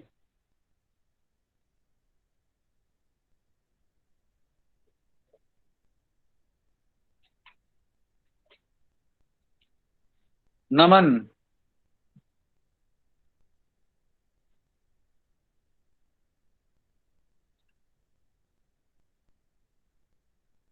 देखिए आपको मैं एक बात बताता हूँ, आप इस तरीके से कंटेंट से भागेंगे तो फिर आप नहीं सीख पाएंगे। ठीक है, कोई बहुत खतरनाक क्वेश्चन नहीं पूछा मैंने आपसे, बहुत बहुत सिंपल सा है। ठीक है, बस सब कॉन्सेप्चुअल है। अब देखो, मुझे बस इतना बता दो इसको देखकर, कि इसमें से कौन से वाला G2 है। क्या माइटोसिस और मियोसिस के G2 में कोई फर्क होता है? भाई लिवर सेल G2 करे या स्पर्मेटोगोनिया G2 करे, क्या क्रोमैटिन अमाउंट में कोई डिफरेंस है? क्या कोई फर्क होगा उनमें?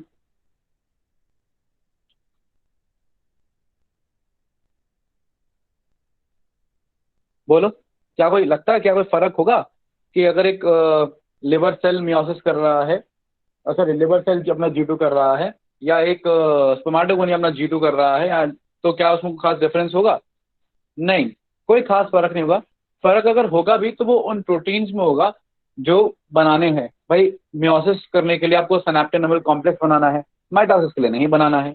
तो सिर्फ प्रोटीन में फर्क होगा, लेकिन जो जेनेटिक मटेरियल का अमाउंट बढ़ रहा है ना, जो क्रोमोसोम का जो भी मटेरियल हो रहा है, उसमें कोई डिफरेंस नहीं होगा। ठीक है ना? तो एक लिवर सेल का जब सेल G2 में है, या सबसे इंपॉर्टेंट कॉन्सेप्ट है, G2 से मतलब ही नहीं है। जब भी मैं क्रोमोसोम क्रोमैटिन की बात कर रहा हूँ, मेरा मतलब तो एस फेज से है। तो मुझे बस इतना देखना कि एस फेज हो चुका है या नहीं हुआ है।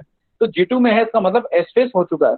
मतलब जो भी लिवर सेल आपने लिया, जिसके बारे में आपको दिया हुआ है, उसका जो जेनेटिक मटेरियल होगा वो एग्जैक्टली ऐसा ही होगा जैसे इस सेल का है, आई सपोज, जैसा इस वाले सेल के अंदर दे रखा है। एक मैं बता रहा हूँ,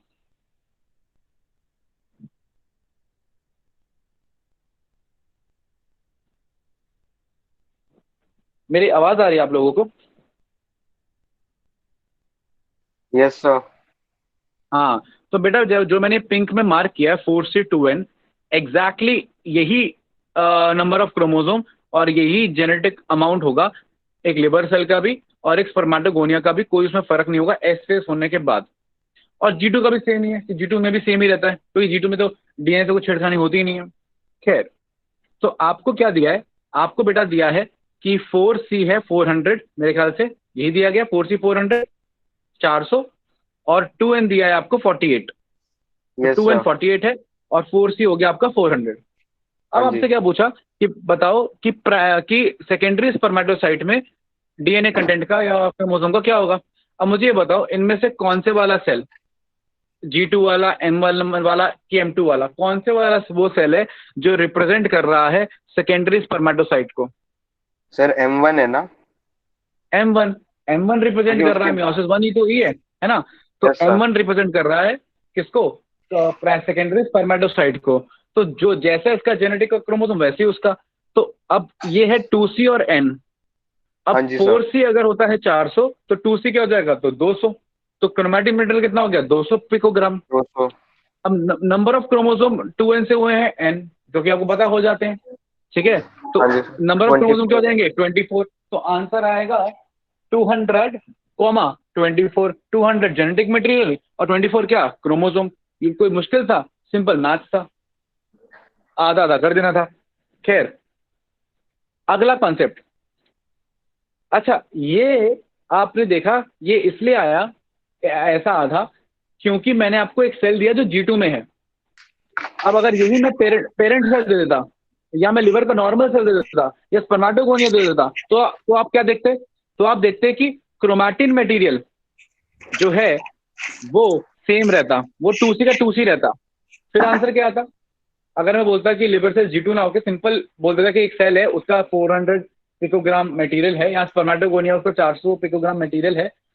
अब बताओ सेकेंडरी स्पर्मेटोसाइट का कितना होगा क्रोमैटिन मटेरियल, तो आप सीधा 400 क्या कर दोगे, 400 ही रखोगे, तो नहीं चेंज होगा। ये चेंज इसलिए हुआ क्योंकि मैंने आपको G2 का दिया था, और G2 कब आता है, एस फेज के बाद, और एस फेज में डीएनए कंटेंट डबल हो जाता है, ठीक है ना। तो इसलिए ये क्या हुआ, क्या क्या सर, इसलिए सर यहाँ सर पर वापस बताना है आप क्या बोला। अगर मैं नॉर्मल सेल तुमसे ये आपने कहाँ सवाल रखा था। करता, हाँ, अगर मैं क्वेश्चन बदल देता और तुमको सिंपली बोलता कि स्पर्मेटोगोनिया के पास 400 पिकोग्राम जेनेटिक मटेरियल है, ठीक है ना। आप बताओ सेकेंडरी स्पर्मेटोसाइट का जेनेटिक मटेरियल कितना होगा, तो क्या दोगे आंसर।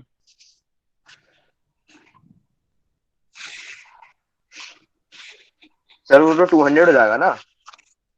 नहीं, वही तो कह रहा हूं मैं आपसे कि जब आपने कहाँ रखा है। अब मैंने स्पर्मेटोगोनिया बोला और मैंने G2 का नाम नहीं लिया, मैंने स्पर्मेटोगोनिया बोला का दिया सिंपल। आपने हाँ 400। हाँ, स्पर्मेटोगोनिया का 400 है शुरुआत में, अभी वो डिवाइड करना शुरू नहीं किया, अभी वो G1 G2 कुछ नहीं किया उसने, बस वो नॉर्मल सेल है जो अपना जीवन में है, मतलब G2 नहीं आया है, ठीक है ना। तो मैंने पूछा, तो फिर क्या आंसर आएगा। तब तो उतना ही आएगा। हाँ, तब उतना ही आएगा, वही मैं कह रहा हूँ कि तब आप इसको ऐसा ना लेकर, तब आप इसको कौन सा वाला कंसिडर करोगे, ये वाला कंसिडर करोगे जो पेरेंट सेल होता है, 2C डीएनए कंटेंट और 2N क्रोमोसोम। तो सिंपल, सेकेंडरी स्पर्मेटोसाइट कैसे बना, मियोसिस वन से बना, तो क्रोमैटिन अमाउंट सेम, क्रोमोसोम आधा, तो 2C का 2C रहा एंड 2N का N हो गया। तो 400 का 400 रहेगा, लेकिन 48 का क्या हो जाएगा, 24। तो ये आंसर आता। आगे मेरी बात समझ में, क्या कहने की कोशिश कर रहा हूं मैं। तो नॉर्मली अगर आपको नीट में क्वेश्चन आता है तो आपको परेशान इतना नहीं करेगा कि आपको G2 वाला सेल दे दे, ठीक है ना। और अगर G2 का सेल देगा भी तो फिर वो किसी सिंपल माइटोसिस में ही सवाल करेगा। लेकिन अगर बाय चांस वो पूछ लेता है तो आपका माइंड इतना होना चाहिए कि उसने क्या दिया है, एक नॉर्मल सेल दिया है जीवन में या G2 में दिया है, और पूछा क्या है। अब जैसे कि मैं आपको और आगे बताता हूँ, अब सेकेंडरी पोलर बॉडी के बारे में बात करते हैं। सेम क्वेश्चन था सेकेंडरी पोलर बॉडी का, उसका आंसर क्या निकाला आपने।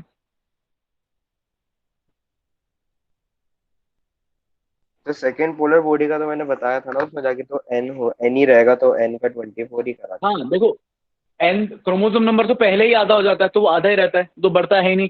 तो वो तो हमें क्लियर है कि क्रोमोसोम कितने होंगे, बेटा 24 ही होंगे, ठीक है, वो तो मुझे क्लियर है। लेकिन जेनेटिक मटेरियल कितना होगा, अब जो सेकेंडरी पोलर बॉडी बेटा वो मियोसिस 2 के बाद बनती है, हाँ जी सर। और क्योंकि वो मियोसिस 2 के बाद बनेगी, वो मियोसिस 2 से बनते हैं, सेकेंडरी स्पर्मेटोसाइट है, वो जब अपनी मियोसिस 2 करता है तब बनता है ना मैच्योर ओवर और सेकेंडरी पोलर बॉडी, ठीक है। Yes sir. तो सेकेंडरी पोलर बॉडी तो मियोसिस 2 के बाद बनी है, तो उसका जो जेनेटिक मटेरियल है वो होगा C, ठीक है ना। और आपको किसकी वैल्यू दी है, आपको 4C की वैल्यू दी है, तो आप हाँ, तो 4C वो से C की 100 वैल्यू हो कितनी जाएगा। निकालोगे, 100। 100, तो आंसर आ जाएगा 100, 24। तो आपको ऐसे क्वेश्चन में बस यही समझना है कि दिया क्या है और निकालना क्या है, बस उतना आप समझ जाओगे तो ये सारे क्वेश्चन हो जाएंगे। क्लियर है पॉइंट, आ रही है बात समझ में। हाँ जी सर। ओके, आगे बात करते हैं। आंसर ठीक बताया था ना मैंने। नहीं, गड़बड़ बता दिया, क्रोमोसोम के मामले में से बताया था, क्रोमैटिन के मामले में गड़बड़ बता दी। अच्छा ठीक है, अब याद रखूंगा मैं। हाँ, इसको याद रखिएगा। खैर, तो आगे का जो कॉन्सेप्ट है, अब जैसे कि ना एक दो क्वेश्चंस और आते हैं, जैसे कि ये बड़े सिंपल क्वेश्चन होते हैं, आपने किए भी होंगे। क्योंकि हम माइटोसिस मियोसिस डिस्कस कर लिया हमने डिवीजन, तो एक दो क्वेश्चन डिस्कस कर रहे हैं जो कॉन्सेप्चुअल हैं। थियोरेटिकल तो आपको पढ़ने पड़ेंगे, ठीक है। कॉन्सेप्चुअल डिस्कस कर लेते हैं। देखिए कॉन्सेप्चुअल क्वेश्चन और भी आते हैं। एक सिंपल सा क्वेश्चन है कि एक बैक्टीरिया है, सेकेंड बैक्टीरिया है जो 1 आवर में डिवाइड करता है। 1 आवर में क्या करता है? डिवाइड करता है, ठीक है। अब ये पूछा जा रहा है, सिंपल सा क्वेश्चन है कि 1 घंटे में वो डिवाइड करता है, ये इंफॉर्मेशन आपको दे दी गई है। और आपसे ये पूछा जा रहा है कि एक जार है जो 1/4 बैक्टीरिया से भरा हुआ है। एक जार है जो 1/4 बैक्टीरिया से भरा हुआ है। आपसे भी पूछा जा रहा है कि कितने घंटे में, हाउ मेनी आवर्स या how much time it will get field completely. मतलब एक जार है, वो 1/4 बैक्टीरिया से भरा हुआ है। आपसे पूछा जा रहा है कि कितने घंटे में वो जार पूरा का पूरा भर जाएगा।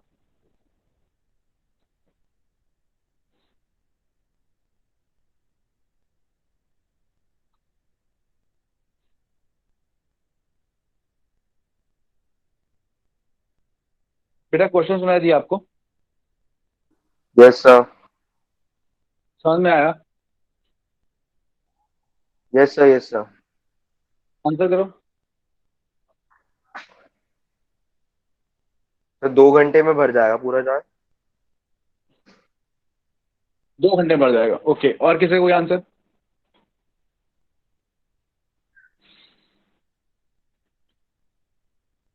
हाँ, बहुत सिंपल है ये, ठीक है। आपने एक तरीके से सही आंसर दिया है कि ये एक जार है, ठीक है। ये 1/4, इसके 4 टुकड़े कर लेते हैं। एक, दो, पूरे 4 टुकड़े हो गए, ठीक है। ये 1/4 भरा हुआ है बैक्टीरिया से, 1/4, ठीक है। तो बट अब ऐसी बात है, 1/4 ऑलरेडी भरा हुआ है। ये 1 घंटे में डिवाइड करता है, तो जैसे 1 घंटे में डिवाइड करेगा, ये जो इतना मटेरियल है ये इतना और हो जाएगा। तो जब ये इतना और हो जाएगा तो ये 1/2 हो जाएगा 1 घंटे में। तो 1 घंटे में कितना हो गया? ये 1/2। अब जब अगली बार ये डिवाइड करेगा तो ये 1/2 का डबल होगा। जब ये 1/2 का डबल होगा तो फिर ये बचा हुआ भी क्या कर जाएगा? इसी की 2 कॉपी बन जाएंगी, तो ये पूरा का पूरा क्या हो जाएगा? भर जाएगा। क्लियर है point? आ रही बात समझ में? तो 2 घंटे में वो भर जाएगा। यही अगर वो 1/8 होता, ठीक है, तो फिर वो 3 घंटे में भर जाता। ठीक, वेरी गुड। आपको समझ में आ गया। अब एक और सवाल है आपके लिए इंटरेस्टिंग, कि एक आ, एक बैक्टीरिया है, ठीक है ना, जो 1 आवर में, अगेन 1 आवर ही ले रहा है वो डिवाइड करने के लिए, 1 घंटा ले रहा है, 1 आवर ले रहा है फॉर द डिवीजन, 1 आवर ले रहा है फॉर द डिवीजन। अच्छा, अब बोल रहा है वो कि बेटा वो 40 आवर्स में अगर फुल जार भरा हुआ है, अगर 40 आवर्स में फुल जार भरा हुआ है, तो सवाल ये पूछा जा रहा है कि ये बताइए कि आधा जार कितने आवर्स में हुआ होगा।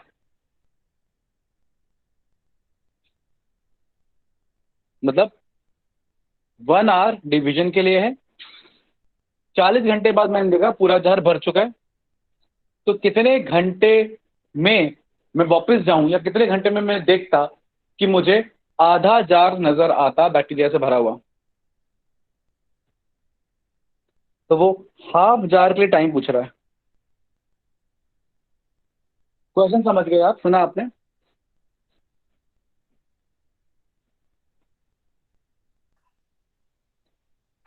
Yes sir. क्वेश्चन सुना? हाँ, तो समझ में आया? आंसर दीजिए सोच के।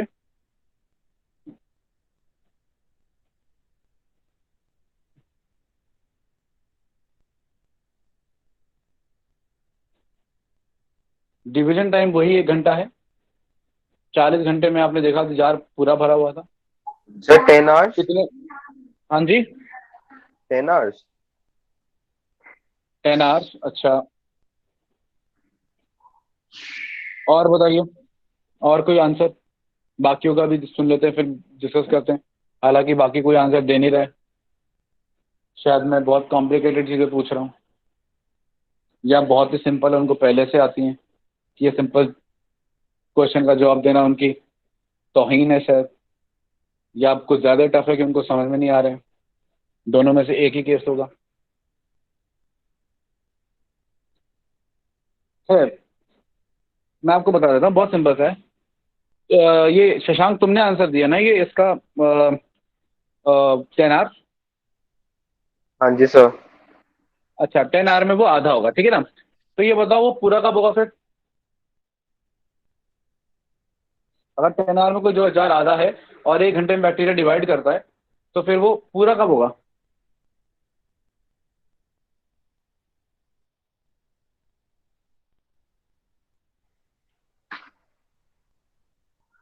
फिर तो सर उस केस में तो शायद 20, मेरा आंसर गलत है मुझे लग रहा है। नहीं, आप मुझे मुझे वो सब छोड़ो, आंसर को मारो गोली, हमें कंसेप्ट समझ लेते हैं। आंसर तो हम सारे निकालेंगे जैसा भी क्वेश्चन आएगा। हमें ये क्वेश्चन थोड़ा ना आना है, हम तो हाँ जी कंसेप्ट सर। समझना है ताकि हम आंसर निकाल सकें। तो मैं तुमसे ये पूछ रहा हूँ, तुमने बोला आंसर 10 घंटे, तो अगर 10 घंटे में तुम्हारे हिसाब से वो आधा है, तो कितने घंटे और कितने देर वेट करूँ कि वो पूरा हो जाए? तो सर 1 घंटे में डबल होंगे तो उस हिसाब से सिर्फ 20 घंटे में हो जाएगा। तो फिर इसका मतलब तो 11वें घंटे में वो डबल हो जाएगा। तो यहाँ तो 40 घंटे दिए हाँ हैं, हाँ तो ये हाँ तो हाँ बात हाँ बैठी हाँ। नहीं ना। तो अब दोबारा सोचो आंसर क्या आएगा।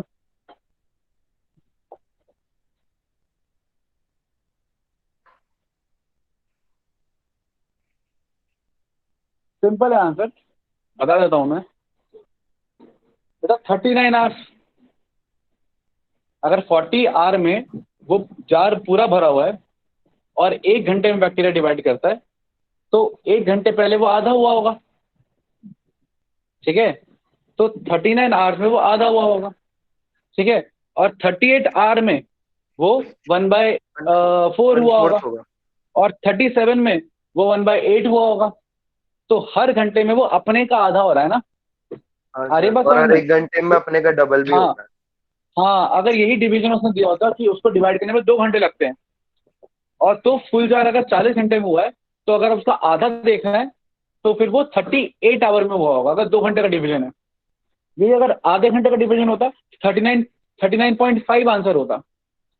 आ रही बात समझ में? Yes clear sir, point, yes समझ सर। गए क्या कहाँ कहाँ गलती कर रहे थे, ठीक है। हाँ जी तो सर। ध्यान रखना कि कि बैक्टीरिया का जितना डिवीजन टाइम होता है उसमें वो अपना डबल हो जाता है, तो उतने ही टाइम में वो आधा भी हो जाएगा अगर पीछे टाइम में जाए तो, है ना। तो यही कॉन्सेप्ट है, इसको माइंड में रखिएगा, ठीक है। तो स्टूडेंट्स क्या करते हैं, वो यही करते हैं कि वो डिवाइड कर देते थे, 4 से डिवाइड कर देते, 2 से डिवाइड कर देते। ऐसा नहीं करना है, आपको आर देखना कितना घंटे में वो डिवाइड हो रहा है। चलिए, तो आई सपोज ये क्वेश्चन क्लियर है। मैं आपको एक दो चीज़ें और बता देता हूँ माइटोसिस के आसपास वाली, जहाँ से पूछा जा सकता है। वो ये है कि there is something known as amitosis. Amitosis क्या होता है ना, कि कभी कभार डिवीजन कैसे होता है कि ए माइटोसिस हो जाता है। ए माइटोसिस एक सिंपल सा मैकेनिज्म है कि उसमें क्रोमोसोम नहीं बनते, क्रोमाटिन क्रोमाटिन ही डिस्ट्रीब्यूट कर लेते हैं दो सेल्स आपस में, कि जब कौन मेहनत करेगा क्रोमोसोम बनाएगा, क्रोमाटिन क्रोमाटिन आधा कर लेते हैं, हो गई डिवीजन, ठीक है ना। तो that kind of division is known as amitosis. अच्छा, और भी चीजें हैं, ठीक है ना। कुछ भी इंटरेस्टिंग फिनोमेना है, जैसे कि सर ए कभी कभार क्या माइटोसिस होता है। को ही कैरियोसिनोसिस कहते हैं। क्या?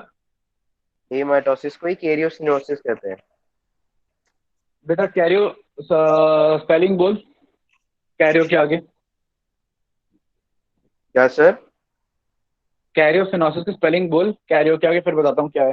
KARYOSTENOSIS। बायो, हाँ। एस, कैरियो के बाद एस क्या बोला, एस के बाद क्या बोला, एस? TENOSIS। CENOSIS, कैरियोसेनोसिस। हाँ जी सर।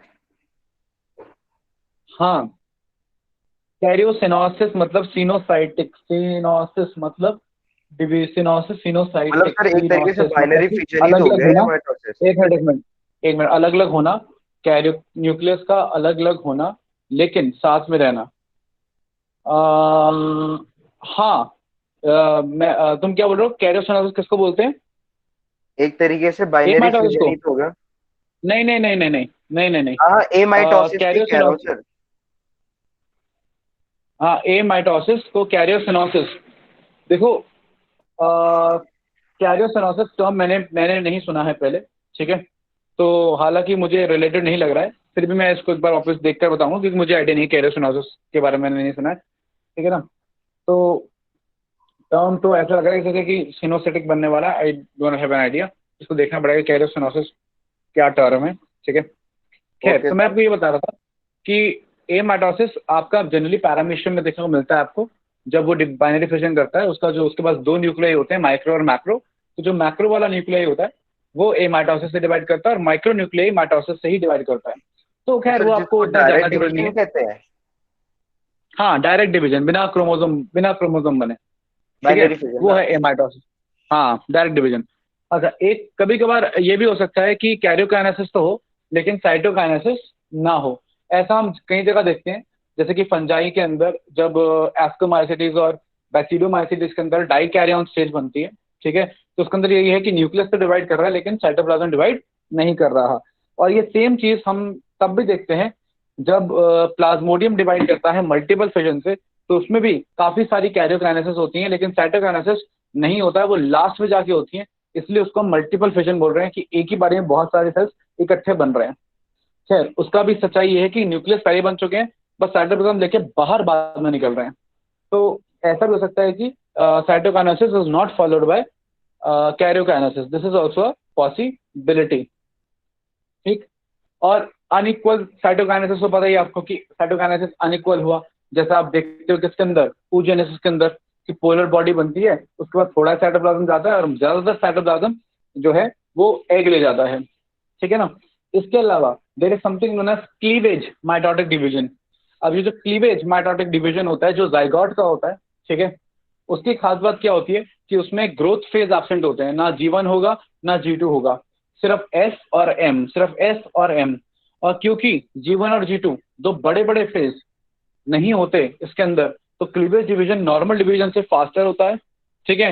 एंड क्योंकि G1 और G2 दोनों एब्सेंट है, इसलिए जो जो डॉटर सेल है उसका साइज हर बार छोटा ही छोटा होता चला जाता है। क्लियर है पॉइंट? आ रही है बात समझ में? मतलब ओवरऑल साइज तो एक ही रहेगा सेल का पूरा, क्योंकि अंदर ही डिवीजन हो रहा है, ठीक है। तो कहने का मतलब तो ये है सर कि उस क्योंकि केस में क्लीवेज उसका डिवीजन के अंदर साइटोप्लाज्मिक डिवीजन में जाता है, क्लीवेज वाले में। क्या क्या दोबारा बोलो, क्या कह रहे आपने हो? क्लीवेज डिवीजन का बताया था सर, वही पूछ रहा हूँ मैं। हाँ, क्लीवेज डिवीजन में नॉर्मल सेल नॉर्मल डिवाइड कर रहा है जैसे नॉर्मल डिवाइड होता है, ठीक है। बस क्या हो रहा है कि वो G1 और G2 नहीं कर रहा।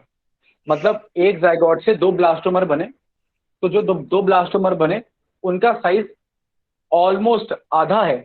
मतलब हर ब्लास्टोमर का इंडिविजुअली लिया जाए तो एक ब्लास्टोमर का साइज आधा है जाइगोट से, लेकिन दोनों का मिला के ऑफकोर्स जाइगोट के बराबर है। ओके जी सर। हाँ। अच्छा, क्योंकि ये सारे सेल्स आपस में साथ में रहते हैं, ठीक है ना। तो आप ऐसा कह सकते हैं कि जो ब्लास्टुला बना, ब्लास्टुला भाई क्लीवेज से बनता जा रहा है, 2 से 4, 4 से 8, 8 16, 16 32, 32, 64। तो जो ब्लास्टुला के सारे सेल्स हैं, ठीक है ना, वो इंडिविजुअल सेल, ब्लास्टोमर तो बहुत छोटा है साइज में, लेकिन उन सबको अगर मिला दिया जाए आपस में तो फिर वो साइज जाइगोट के क्या होता है, बराबर होता है। तो इसका मतलब ये हुआ कि जाइगोट का साइज और इम्प्लांटेड ब्लास्टुला का साइज, जो ब्लास्टुला इम्प्लांट हुआ यूट्रस में, उसका साइज ऑलमोस्ट बराबर होता है। क्यों? क्योंकि ग्रोथ फेज इस लगातार डिविजन्स में क्या रहे हैं, एब्सेंट रहे हैं। ये एक बहुत ही इंटरेस्टिंग सा क्या है, बात है कि जाइगोट का साइज और ब्लास्टुला का साइज ऑलमोस्ट बराबर है, क्योंकि जाइगोट से जब ब्लास्टुला बना है तो एक भी ग्रोथ फेज बीच में नहीं आया है। खैर, तो ये एक्स्ट्रा इन्फॉर्मेशन यहाँ आसपास की इन्फॉर्मेशन है, और ये सारी इन्फॉर्मेशन कोई बाहर की नहीं है बेटा, ये सारी इन्फॉर्मेशन आप ही की एनसीईआरटी की हैं, बस थोड़ी सी लिंक्ड हैं किससे, माइटोसिस मियोसिस से। तो ध्यान रखिएगा, ये जो चैप्टर है सेल साइकिल वाला, ये बहुत जरूरी है, सेल साइकिल और सेल डिवीजन और ये सेल वाला चैप्टर, क्योंकि इसके एप्लीकेशंस आपको हर दूसरे चैप्टर में मिलेंगे। मतलब कि हर चैप्टर से ये क्या करता है, लिंक करता है। बिना सेल और सेल साइकिल जाने आप बायोलॉजी में आगे बढ़ ही नहीं सकते हैं। खैर, आगे हम फिजियोलॉजी में जा रहे हैं, जो कि मैं एक हाइपोक्रेटिक स्टेटमेंट देता हूँ कि फिजियोलॉजी में जब आप बात करते हैं तो आपको ज्यादा जरूरत नहीं पड़ती सेल और सेल साइकिल की। क्यों? क्योंकि फिजियोलॉजी में हम ओवरऑल मैकेनिज्म देखते हैं, हम सेलुलर सेलुलर लेवल पे जाते ही नहीं है, तो वहां आपको इतनी जरूरत नहीं पड़ेगी। लेकिन बाकी उसके अलावा जितने इंपॉर्टेंट चैप्टर हैं सब में आपको इसकी जरूरत पड़ेगी। तो आगे हमारे पास जो टॉपिक है जो आज हम डिस्कस करने जा रहे हैं, शुरू करने जा रहे हैं फिजियोलॉजी के अंदर, दैट इज डाइजेस्टिव सिस्टम। अब फिजियोलॉजी के अंदर ना हम ज्यादा डिटेल्स के अंदर नहीं जाएंगे। क्यों? क्योंकि जितने टाइम से मैं ऑब्जर्व कर रहा हूँ कि फिजियोलॉजी से ना जो क्वेश्चन आ रहे हैं या जो पूछा जा रहा है, और सही भी है, वो इंफॉर्मेटिव चीजें कम पूछी जा रही हैं और कॉन्सेप्चुअल चीजें ज्यादा पूछी जा रही है कि उसने ज्यादा पानी पी लिया तो बताओ यूरिन का क्या होगा, खाने में ये नहीं खाया तो बताओ खाने का क्या होगा। मतलब ओवरऑल आपको टॉपिक फिजियोलॉजिकली वे में क्लियर होना चाहिए रादर देन एनाटॉमिकल वे में। तो हम एनाटॉमिकल बातें कम करेंगे और थोड़ी सी फिजियोलॉजिकल बातें हम ज्यादा करेंगे। एनाटॉमिकल बातें आपको उतनी ही जाननी है जितनी एनसीईआरटी में दी है, और कॉन्सेप्ट आपको ओवरऑल सारा क्लियर होना चाहिए। तो मैं आपको वन बाय वन थोड़ा थोड़ा आज डिस्कस करने जा रहा हूँ डाइजेस्टिव सिस्टम। तो अच्छा, digestion, just excuse me for 1 minute.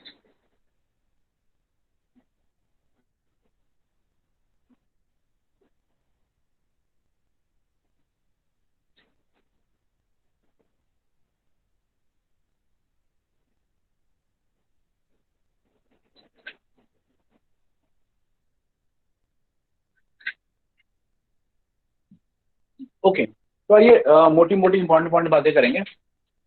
लेकिन कोई भी बात करने से पहले आपके माइंड में सिनेरियो एकदम क्लियर होना चाहिए कि बेटा डाइजेशन का सिंपल सा मतलब होता है कि फूड को इस छोटी फॉर्म में ब्रेक कर देना कि वो इजीली बॉडी में एब्जॉर्ब हो सके और जाके लिवर में डायरेक्टली इस्तेमाल हो सके। ठीक है ना?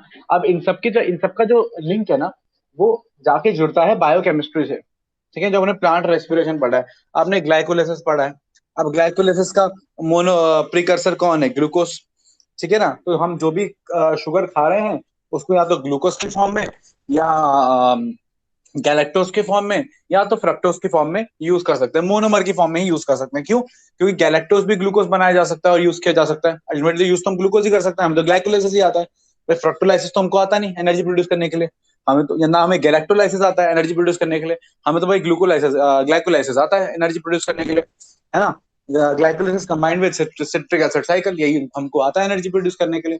तो हमें तो ग्लूकोज चाहिए, तो हम ग्लूकोज फ्रक्टोज गैलेक्टोज तीनों ही एब्जॉर्ब करेंगे और जो फ्रक्टोज है उसे भी ग्लूकोज में कन्वर्ट करके, ठीक है ना, जैसे कि सीधा फ्रक्टोज को फ्रक्टोज 1,6 फॉस्फेट और वहां से ग्लूकोज 1,6 बाइफॉस्फेट, सीधा इस स्टेप में पहुंच जाएंगे, है ना? या गैलेक्टोज को गैलेक्टोज 1 फॉस्फेट फिर सीधा ग्लूकोज 6 फॉस्फेट में क्या कर लेंगे? कन्वर्ट कर लेंगे, सीधा ग्लाइकोलाइसिस में पहुंच जाएंगे। तो गैलेक्टोज ग्लूकोज और फ्रक्टोज की फॉर्म में शुगर को हमको ब्रेक डाउन करना होता है ताकि हम इसे यूज कर सकें। सेम बीटा ऑक्सीडेशन है, ये फैटी एसिड का ब्रेकडाउन है।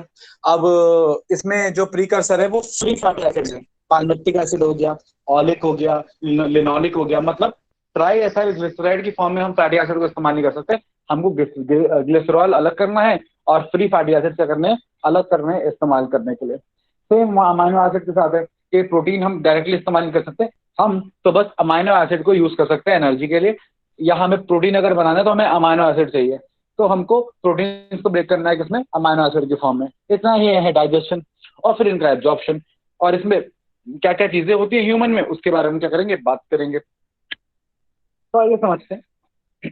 ये सिंपल सा डाइजेस्टिव सिस्टम का डायग्राम है, ये आपने 36 बार देखा है, इसको हम ज्यादा डिस्कस नहीं करेंगे कि भाई माउथ है, फेरिंक्स है, इस तरीके से ट्रैकिया है।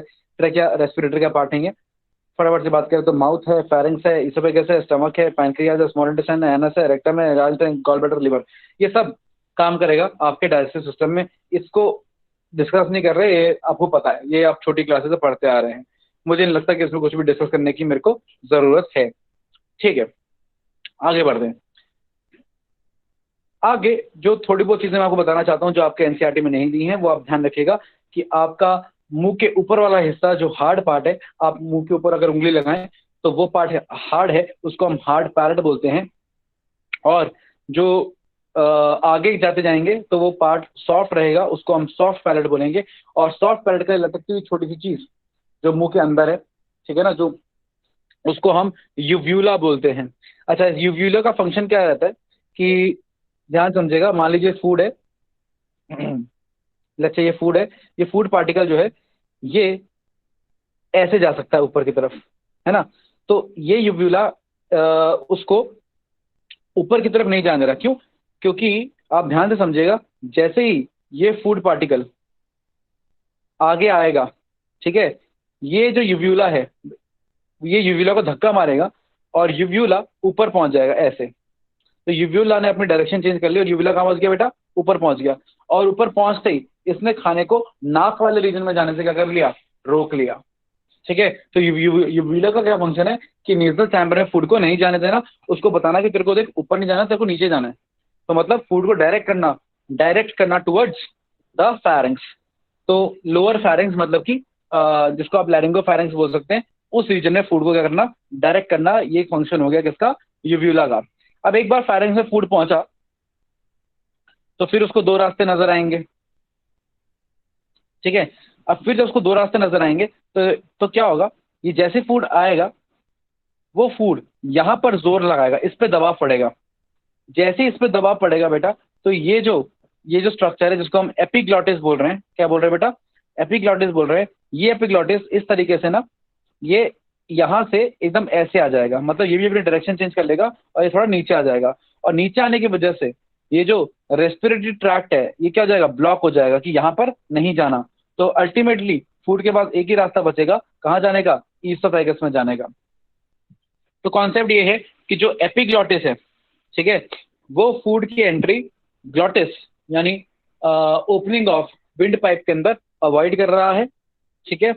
और यूव्यूला फूड को नाक में जाने से क्या कर रहा है? प्रिवेंट कर रहा है। दोनों के अपने अपने क्या है बेटा? फंक्शन है।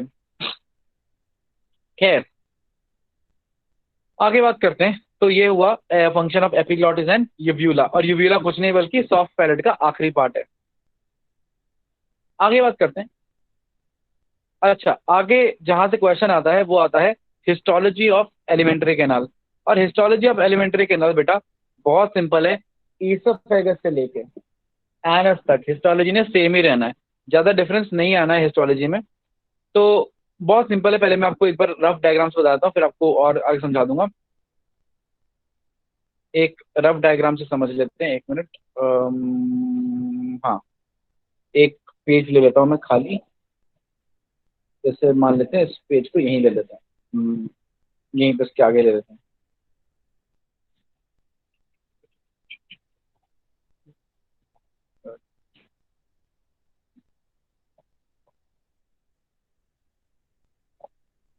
ओके, तो ये खाली पेज लेता हूँ। अच्छा, यहाँ समझिएगा फटाफट से, कुछ भी नहीं है, बिल्कुल ही सिंपल है। पहले बता चुका हूँ कि एक लेयर है एपिथीलिया की, नोन एज म्यूकोसा, ठीक है ना। तो एपिथीलिया की एक लेयर है जिसको हम क्या बोल रहे हैं? म्यूकोसा बोल रहे हैं, एपिथीलिया की लेयर, ठीक है ना। अब एपिथीलिया के बाद समझिएगा पूरा, हमारे पास मस्कुलर लेयर है। कौन सी लेयर है? मस्कुलर। भाई एक सर्कुलर मसल है, ठीक है, और उसके अलावा लॉन्गिट्यूडनल मसल है। तो सर्कुलर और लॉन्गिट्यूडनल मसल है, सर्कुलर अंदर, लॉन्गिट्यूडनल बाहर, ठीक है। तो ये आपकी सर्कुलर लॉन्गिट्यूडनल मसल हो गई। अब दोनों को बीच में भरने के लिए, बीच में कनेक्टिव टिश्यू है। क्या है बेटा? कनेक्टिव टिश्यू, ठीक। तो ब्लैक वाली हो गई म्यूकोसा और ऑरेंज वाली हो गई मस्कुलरिस। अंदर सर्कुलर, बाहर लॉन्गिट्यूडनल। और दोनों के बीच में म्यूकोसा के नीचे है तो क्या बोल दिया? सब म्यूकोसा। तो सब म्यूकोसा क्या हो गया बेटा? Connective tissue. तो ये वाला हो गया बेटा सब mucosa, that is connective tissue. और ब्लैक वाला हो गया बेटा म्यूकोसा, द एपिथेलियल टिश्यू। और ये हो गया ऑरेंज वाला मस्कुलर टिश्यू। अब मस्कुलर टिश्यू को खाली तो छोड़ नहीं सकते, इसको भी कवर करना पड़ेगा। तो कवर करने के लिए हमने एक और एपिथेलियल लगा दिया। अब एक और एपिथेलियल लगाया, इसको हम बोलते हैं दी सेरोसा। तो बाहर भी एपिथेलिया, सेरोसा, अंदर भी एपिथेलिया, म्यूकोसा। और सेरोसा और म्यूकोसा ये तो गए अंदर और बाहर वाले। और फिर म्यूकोसा के बाद सब म्यूकोसा, कनेक्टिव टिश्यू, जो उसको जोड़ रहा है किससे के साथ? मसल के साथ। तो ये है histology of alimentary canal, mucosa, सब म्यूकोसा, मस्कुलरिस एंड सेरोसा। और यही मैं आपको यहाँ पे भी दिखा रहा हूँ इस डायग्राम में कि बेटा कुछ भी नहीं है, बहुत ही सिंपल है। कि एलिमेंट्री कैनाल की ये डायग्राम देखिए, बहुत सिंपल सा। ये बीच का ल्यूमन है, ठीक है ना। ल्यूमन के बाद म्यूकोसा आ गया। अच्छा, म्यूकोसा में भी अपनी अपनी लेयर्स होती हैं, ठीक है, उसको भी छोड़ देते हैं। म्यूकोसा का अपना कनेक्टिव टिश्यू भी होता है, ठीक है ना। उस म्यूकोसा के अपने कनेक्टिव टिश्यू में बेटा, जो सब म्यूकोसा नहीं है, म्यूकोसा का खुद का कनेक्टिव टिश्यू है, उसके अंदर मिलता है आपको malt, mucosal associated lymphoid tissue. और ये हर जगह नहीं मिलेगा, ये आपको स्मॉल इंटेस्टाइन में मिलेगा और अपेंडिक्स में मिलेगा। कहाँ मिलेगा? तो ये सिर्फ स्मॉल इंटेस्टाइन 50% और इम्यूनिटी बनाएगा ना बॉडी की? क्या क्या कह रहे हो शशांक? तो मैं कह रहा था मतलब ये एसोसिएटेड होता है ना, तो 50% के अराउंड होती है ना सिर्फ इम्यूनिटी इसके हिसाब से। देखो, इम्यूनिटी काफी होती है। जो तुम स्टेटमेंट की बात करो वो एनसीईआरटी की स्टेटमेंट है, क्लास 12 की हाँ हाँ, एनसीईआरटी की, वही उस वही है मैं ना। बोल रहा हूँ। वो स्टेटमेंट मैं रिपीट कर देता हूँ, उसको ध्यान से सुनना। एकदम तुम आधा ज्ञान भी बहुत खतरनाक होता है। वो स्टेटमेंट ये है कि लिम्फॉइड टिश्यू, ठीक है ना, mucosal associated lymphoid tissue makes up the 50 more than, नहीं 50% भी नहीं है, वो लिखा है more than 50% of the lymphoid tissue. मतलब जो लिम्फॉइड टिश्यू हमारी बॉडी में प्रेजेंट है, उसका 50% से भी ज्यादा म्यूकोसल एसोसिएटेड लिम्फॉइड टिश्यू है। ये बोला हुआ है, ये नहीं बोला कि इम्यूनिटी 50% से ज्यादा बना देगा, ठीक है ना। इम्यूनिटी कैलकुलेट करने का तो कोई तरीका ही नहीं है, ठीक है ना। लिम्फॉइड टिश्यू जो बॉडी में सारा का सारा है, उसमें 50% से ज्यादा माल्ट है, ये बोला गया है, ठीक है। Okay sir. हाँ, तो ये माल्ट है, और माल्ट आपको अलग अलग फॉर्म में मिल जाएगा, क्योंकि मैंने आपको शायद पहले ही बताया है, म्यूकोसल एसोसिएटेड लिम्फोइड टिश्यू है। और क्योंकि अभी फिलहाल ये स्टमक या गैस्ट्रिक या एलिमेंट्री कैनाल से एसोसिएटेड है, तो ये वाला माल्ट स्पेसिफिकली गाल्ट है, GALT, मतलब गैस्ट्रिक एसोसिएटेड लिम्फोइड टिश्यू। जब यही malt mucosa of respiratory tract से एसोसिएट होता है, तब इसको हम बाल्ट बोल देते हैं, BALT, bronchial associated lymphoid tissue. तो चाहे ब्रोंकियल एसोसिएटेड हो, चाहे म्यूकोसल एसोसिएटेड हो, दोनों ही आपके लिए, सॉरी, चाहे ब्रोंकियल एसोसिएटेड हो, चाहे गैस्ट्रिक एसोसिएटेड हो, दोनों ही कंबाइन करके लिए आपके लिए माल्ट ही रहेंगे, म्यूकोसल एसोसिएटेड लिम्फोइड टिश्यू। इतना ही नहीं, आपके लिए पेयर्स पैचेस, इवन आपका अपेंड, ये क्या नाम है इसका, टॉन्सिल्स, पेयर्स पैचेस, टॉन्सिल्स, ये भी आपके म्यूकोसल एसोसिएटेड लिम्फोइड टिश्यू का ही पार्ट रहते हैं। खैर, आगे बात करते हैं। तो लिम्फोइड टिश्यू है, ठीक है ना। ओके, अच्छा, यहाँ पर लिम्फोइड टिश्यू बहुत जरूरी है। देखो, आपकी बॉडी में पैथोजन एंटर करेगा तो कहाँ से करेगा? या तो मुंह से करेगा, या सांस से, सांसों से करेगा। या सांस लेके बैक्टीरिया ले जाओगे, या पेट के अंदर ले जाओगे। भाई, या तो गंदा खाओगे, या गंदा गंदा पियोगे, या गंदी एयर लोगे। 3 मेन तरीके हैं बैक्टीरिया के आने के या पैथोजन के आने के। और और इसलिए दोनों ही जगह पर, सांस वाली जगह पे भी और आपके पेट वाली जगह पे भी, काफी सारा लिम्फोइड टिश्यू डाल रखा है कि भाई बैक्टीरिया आया भी तो उसको हम किल कर देंगे, डिग्रेड कर देंगे। इसलिए आपका पेट आपकी इम्यूनिटी है, आपके रेस्पिरेशन में भी आपकी क्या है, अच्छी खासी इम्यूनिटी है, वहां भी लिम्फोइड टिश्यू है। बेसिक सा कॉन्सेप्ट है। खैर, उसके बाद आप देख सकते हो कि आपका सब म्यूकोसा है, मोटा सा कनेक्टिव टिश्यू। और आपने इसकी खास बात देखी, इसकी खास बात क्या है कि इसके अंदर ये देखिए बड़ी सी आर्टरी आ रही है। तो जो आर्टरी ब्लड लेके आ रही है स्टमक के पास, वो मेन कहाँ पर आ रही है? सब म्यूकोसा में आ रही है। फिर उसकी कैपिलरीज म्यूकोसा तक जा रही हैं, ठीक है। और फिर इसके बाद मस्कुलर लेयर है, ठीक है ना, सर्कुलर मसल है, ठीक है ना, लॉन्गिट्यूडनल मसल है, और फिर आउटर कवरिंग है जिसको हम क्या बोल रहे हैं? सेरोसा बोल रहे हैं। तो ये कॉन्सेप्ट है। अच्छा, इसमें एक दो चीजें और दिखा रखी हैं, क्योंकि स्मॉल इंटेस्टाइन का डायग्राम दिखा रखा है। तो देखिए यहाँ पे डक्ट ऑफ पैनक्रियास दिखा रखा है कि देखिए कैसे वो म्यूकोसा के अंदर एंटर कर रहा है, ठीक है, क्योंकि पैनक्रियाटिक डक्ट भी वहीं पे आएगा। तो ये बेसिक हिस्टोलॉजी है। इस हिस्टोलॉजी के बारे में आप याद रखेंगे, कौन सा वाला कौन सा टिश्यू है ये भी याद रखेंगे कि म्यूकोसा सेरोसा एपिथेलियल टिश्यू, सब mucosa connective tissue and muscular. बोलने की जरूरत ही नहीं है, it is the muscular tissue. खैर, एक दो क्वेश्चन है जो और जहां से आ सकते हो, आपके सलाइवरी ग्लैंड से आ सकते हैं। वो ये है कि आपके 3 तरीके के सलाइवरी ग्लैंड होते हैं। एक पैरोटिड, सबसे बड़ा सलाइवरी ग्लैंड। दूसरा मैंडिबुलर, जो आपके लोअर जॉ और अपर जॉ दोनों के ही नीचे होगा, तो सब मैंडिबुलर। या सब मैक्सिलरी, मैंडिबल आपका लोअर जो होता है, मैक्सिल आपका अपर जो होता है, तो इसको सब मैंडिबुलर या सब मैक्सिलरी दोनों बोल सकते हैं। और एक आपके टंग के जस्ट नीचे द सब लिंगुअल। ये 3 तरीके के आपके सिलेवरी ग्लैंड्स होंगे। अच्छा, इंपॉर्टेंट कॉन्सेप्ट ये है कि जो सिलेवरी ग्लैंड है वो बकल कैविटी में नहीं होते, ठीक है ना। Salivary glands just outside the buccal cavity होते हैं, लेकिन इनकी जो ओपनिंग्स हैं, इनके जो डक्ट्स हैं, वो बकल कैविटी का पार्ट है, वो बकल कैविटी में ही खुल रहे हैं। तो डक्ट्स इनके बकल कैविटी के अंदर होंगे, ठीक है, लेकिन खुद ये बकल कैविटी के कहाँ रहेंगे, बाहर रहेंगे। याद रखिएगा, पैरोटिड चीक में, सबलिंगुअल टंग के नीचे, और सब मैक्सिलर सब मैंडिबुलर आपके जॉ के नीचे। तो खैर आज के लिए हम इतनी ही बात करते हैं। अगली बार फिर हम बाइल और एब्जॉर्प्शन ऑफ लिपिड्स और एब्जॉर्प्शन ऑफ अदर केमिकल्स कैसे कैसे हो रहा है, जो मेन मेन क्वेश्चंस आ सकते हैं, small intestine, large intestine, kwashiorkor, marasmus disease, vitamin, और मतलब जो जो इंपॉर्टेंट चीजें और ओवरऑल फिजियोलॉजी, वो सब हम डाइजेस्टिव सिस्टम के अंदर क्या करेंगे, डिस्कस कर लेंगे द नेक्स्ट टाइम। तो अभी अगर आप किसी को कोई डाउट है तो वो मुझसे पूछ सकता है, else we'll see in the next class।